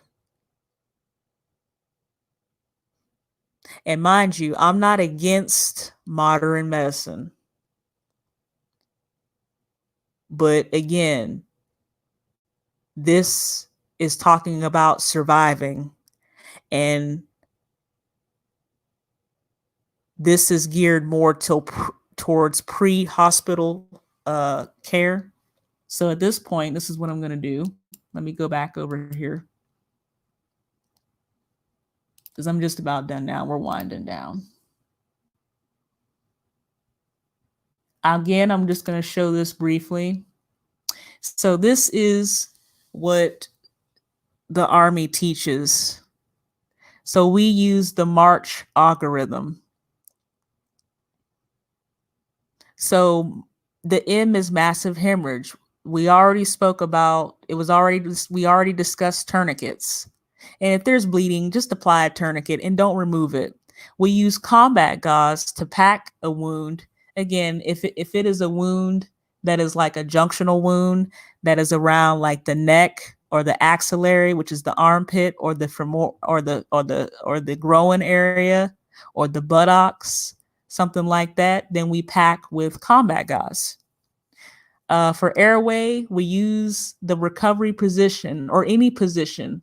The casualty could be in the sniffing position, you know what I'm saying, or the tripod position to help them breathe, particularly if they're conscious. If they're unconscious, we do the recovery position. We open the airway using the head tilt chin lift or the jaw thrust or modified jaw thrust. And then we do a look, listen, feel. We look for the rise and fall of the chest, and we listen for anything that might, like gurgling or anything abnormal that could be going on with them as far as their airway. And then we feel, we want to get our ear down there to feel for breath. And then that's when we make a decision. Okay, are we going to do an NPA, which usually just about anybody can get or tolerate. But again, if there is a certain issue,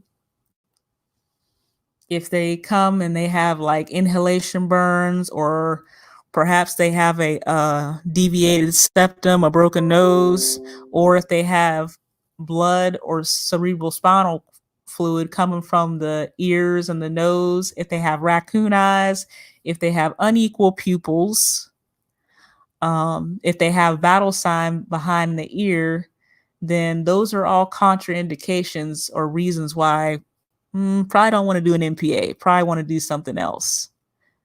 And if you don't, and if you again, I know for me, even right now with where I'm at, me doing a crike, I know how to do a crike, but to do that on another individual, on the civilian side, not recommended. I would have to literally position that person and really do O2 and like put the pedal to the metal and go. And that's where you're getting into the advanced airway with the crike, and with the definitive treatment would be the chest tube, which would be someone with more credentials than myself. Respirations, you want to do a chest seal, particularly for gunshot wound. And then a needle chest decompression. If again, they're not, they're gasping for air. If they can only get out like 2 or 3 words, they're going into respiratory distress with torso trauma, then we do needle chest decompression. On the injured side, with that 14 gauge needle,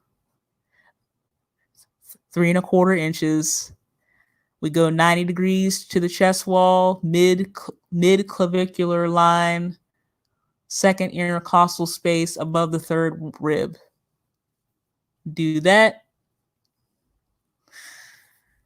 And then, of course, we would pull out the catheter, secure, and repeat if necessary. Circulation, again, checking the tourniquets, reassessing the tourniquets, the pressure dressing. Yep, a pelvic binder for sure. Making sure all bleeding is controlled.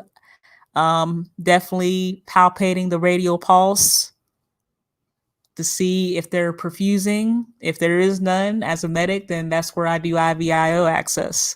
But again, if you're not trained on that, then don't experiment on anybody. Hypothermia, always treat for hypothermia. 4th leading cause of death on the battlefield. If the clothing is wet, remove wet, replace with dry, keep them warm and dry, remove them from the elements. If you have a sleeping system, very, very good. And for eye injuries, visual acuity, and cover with a Fox eye shield or with ballistic eye pro and transport. That's what we want to do. Then that just shows you And I know on the civilian side, listen, I know y'all got tourniquets and you guys got airway adjuncts and everything else. I highly recommend that you download the Deployed Medicine app. The link is in the chat. I know it's probably way up there now. It's probably not showing, but it will also be in the description box. And also, one more resource is the Bug Out Bag Checklist. This was a site, skilledsurvival.com, and it has 104 items to build the ultimate bug out bag. Like I said before, what I love about this picture that I was able to, snip is that, first of all, this checklist, you don't have to subscribe. You don't have to, subscribe to anything or give out your email address or anything like that. It goes through the 104 items. It's free. And it's not what to pack, but also why to pack it. And again, with any bug out bag, I encourage anybody and everybody listening to me to personalize your bug out bag. Make it work for you.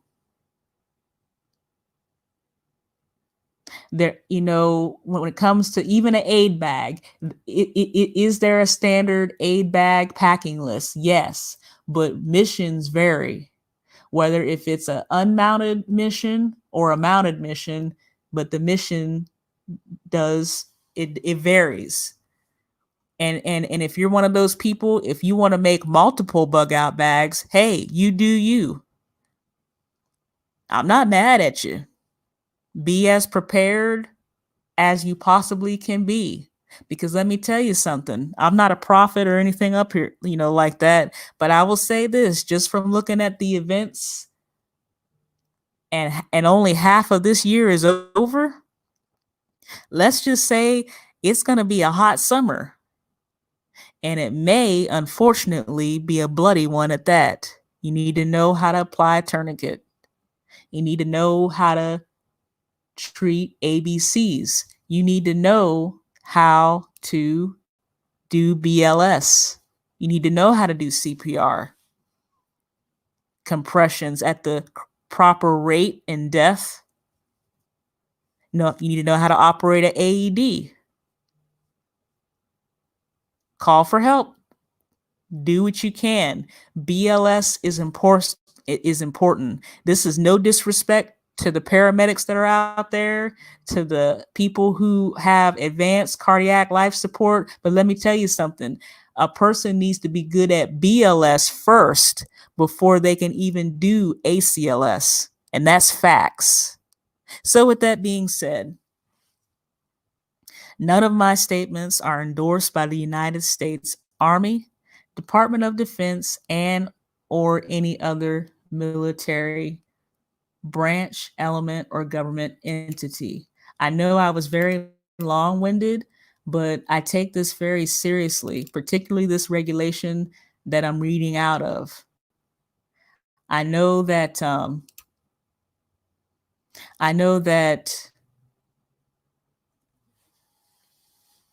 this is from a tactical perspective, but we have to get out of this lackadaisical, complacent mindset. The events that have been going on have been very outrageous, to say the least. And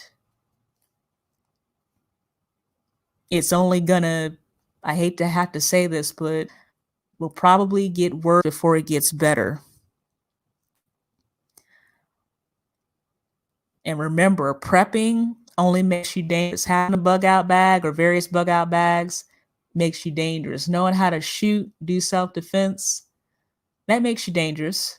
But you also have to consider first aid, and you have to consider homesteading and foraging, hunting, among other things, as far as survival, to include field sanitation.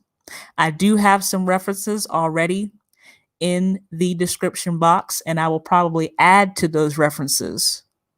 But I do encourage you to download the Deployed Medicine app. I do encourage that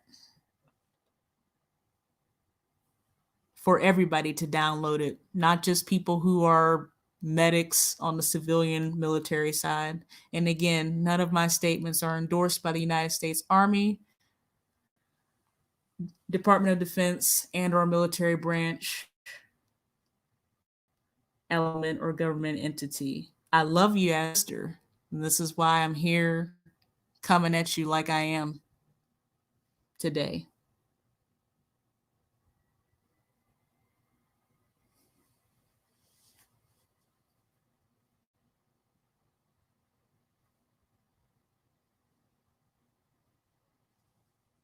My thoughts and prayers are with the families who have lost a loved one during this time.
Peace and blessings to all who were here and to all of those who will stop by and listen and watch the replay. The Most High be with you to protect you, lead, and guide your footsteps. I love you as a sister. I'm gone.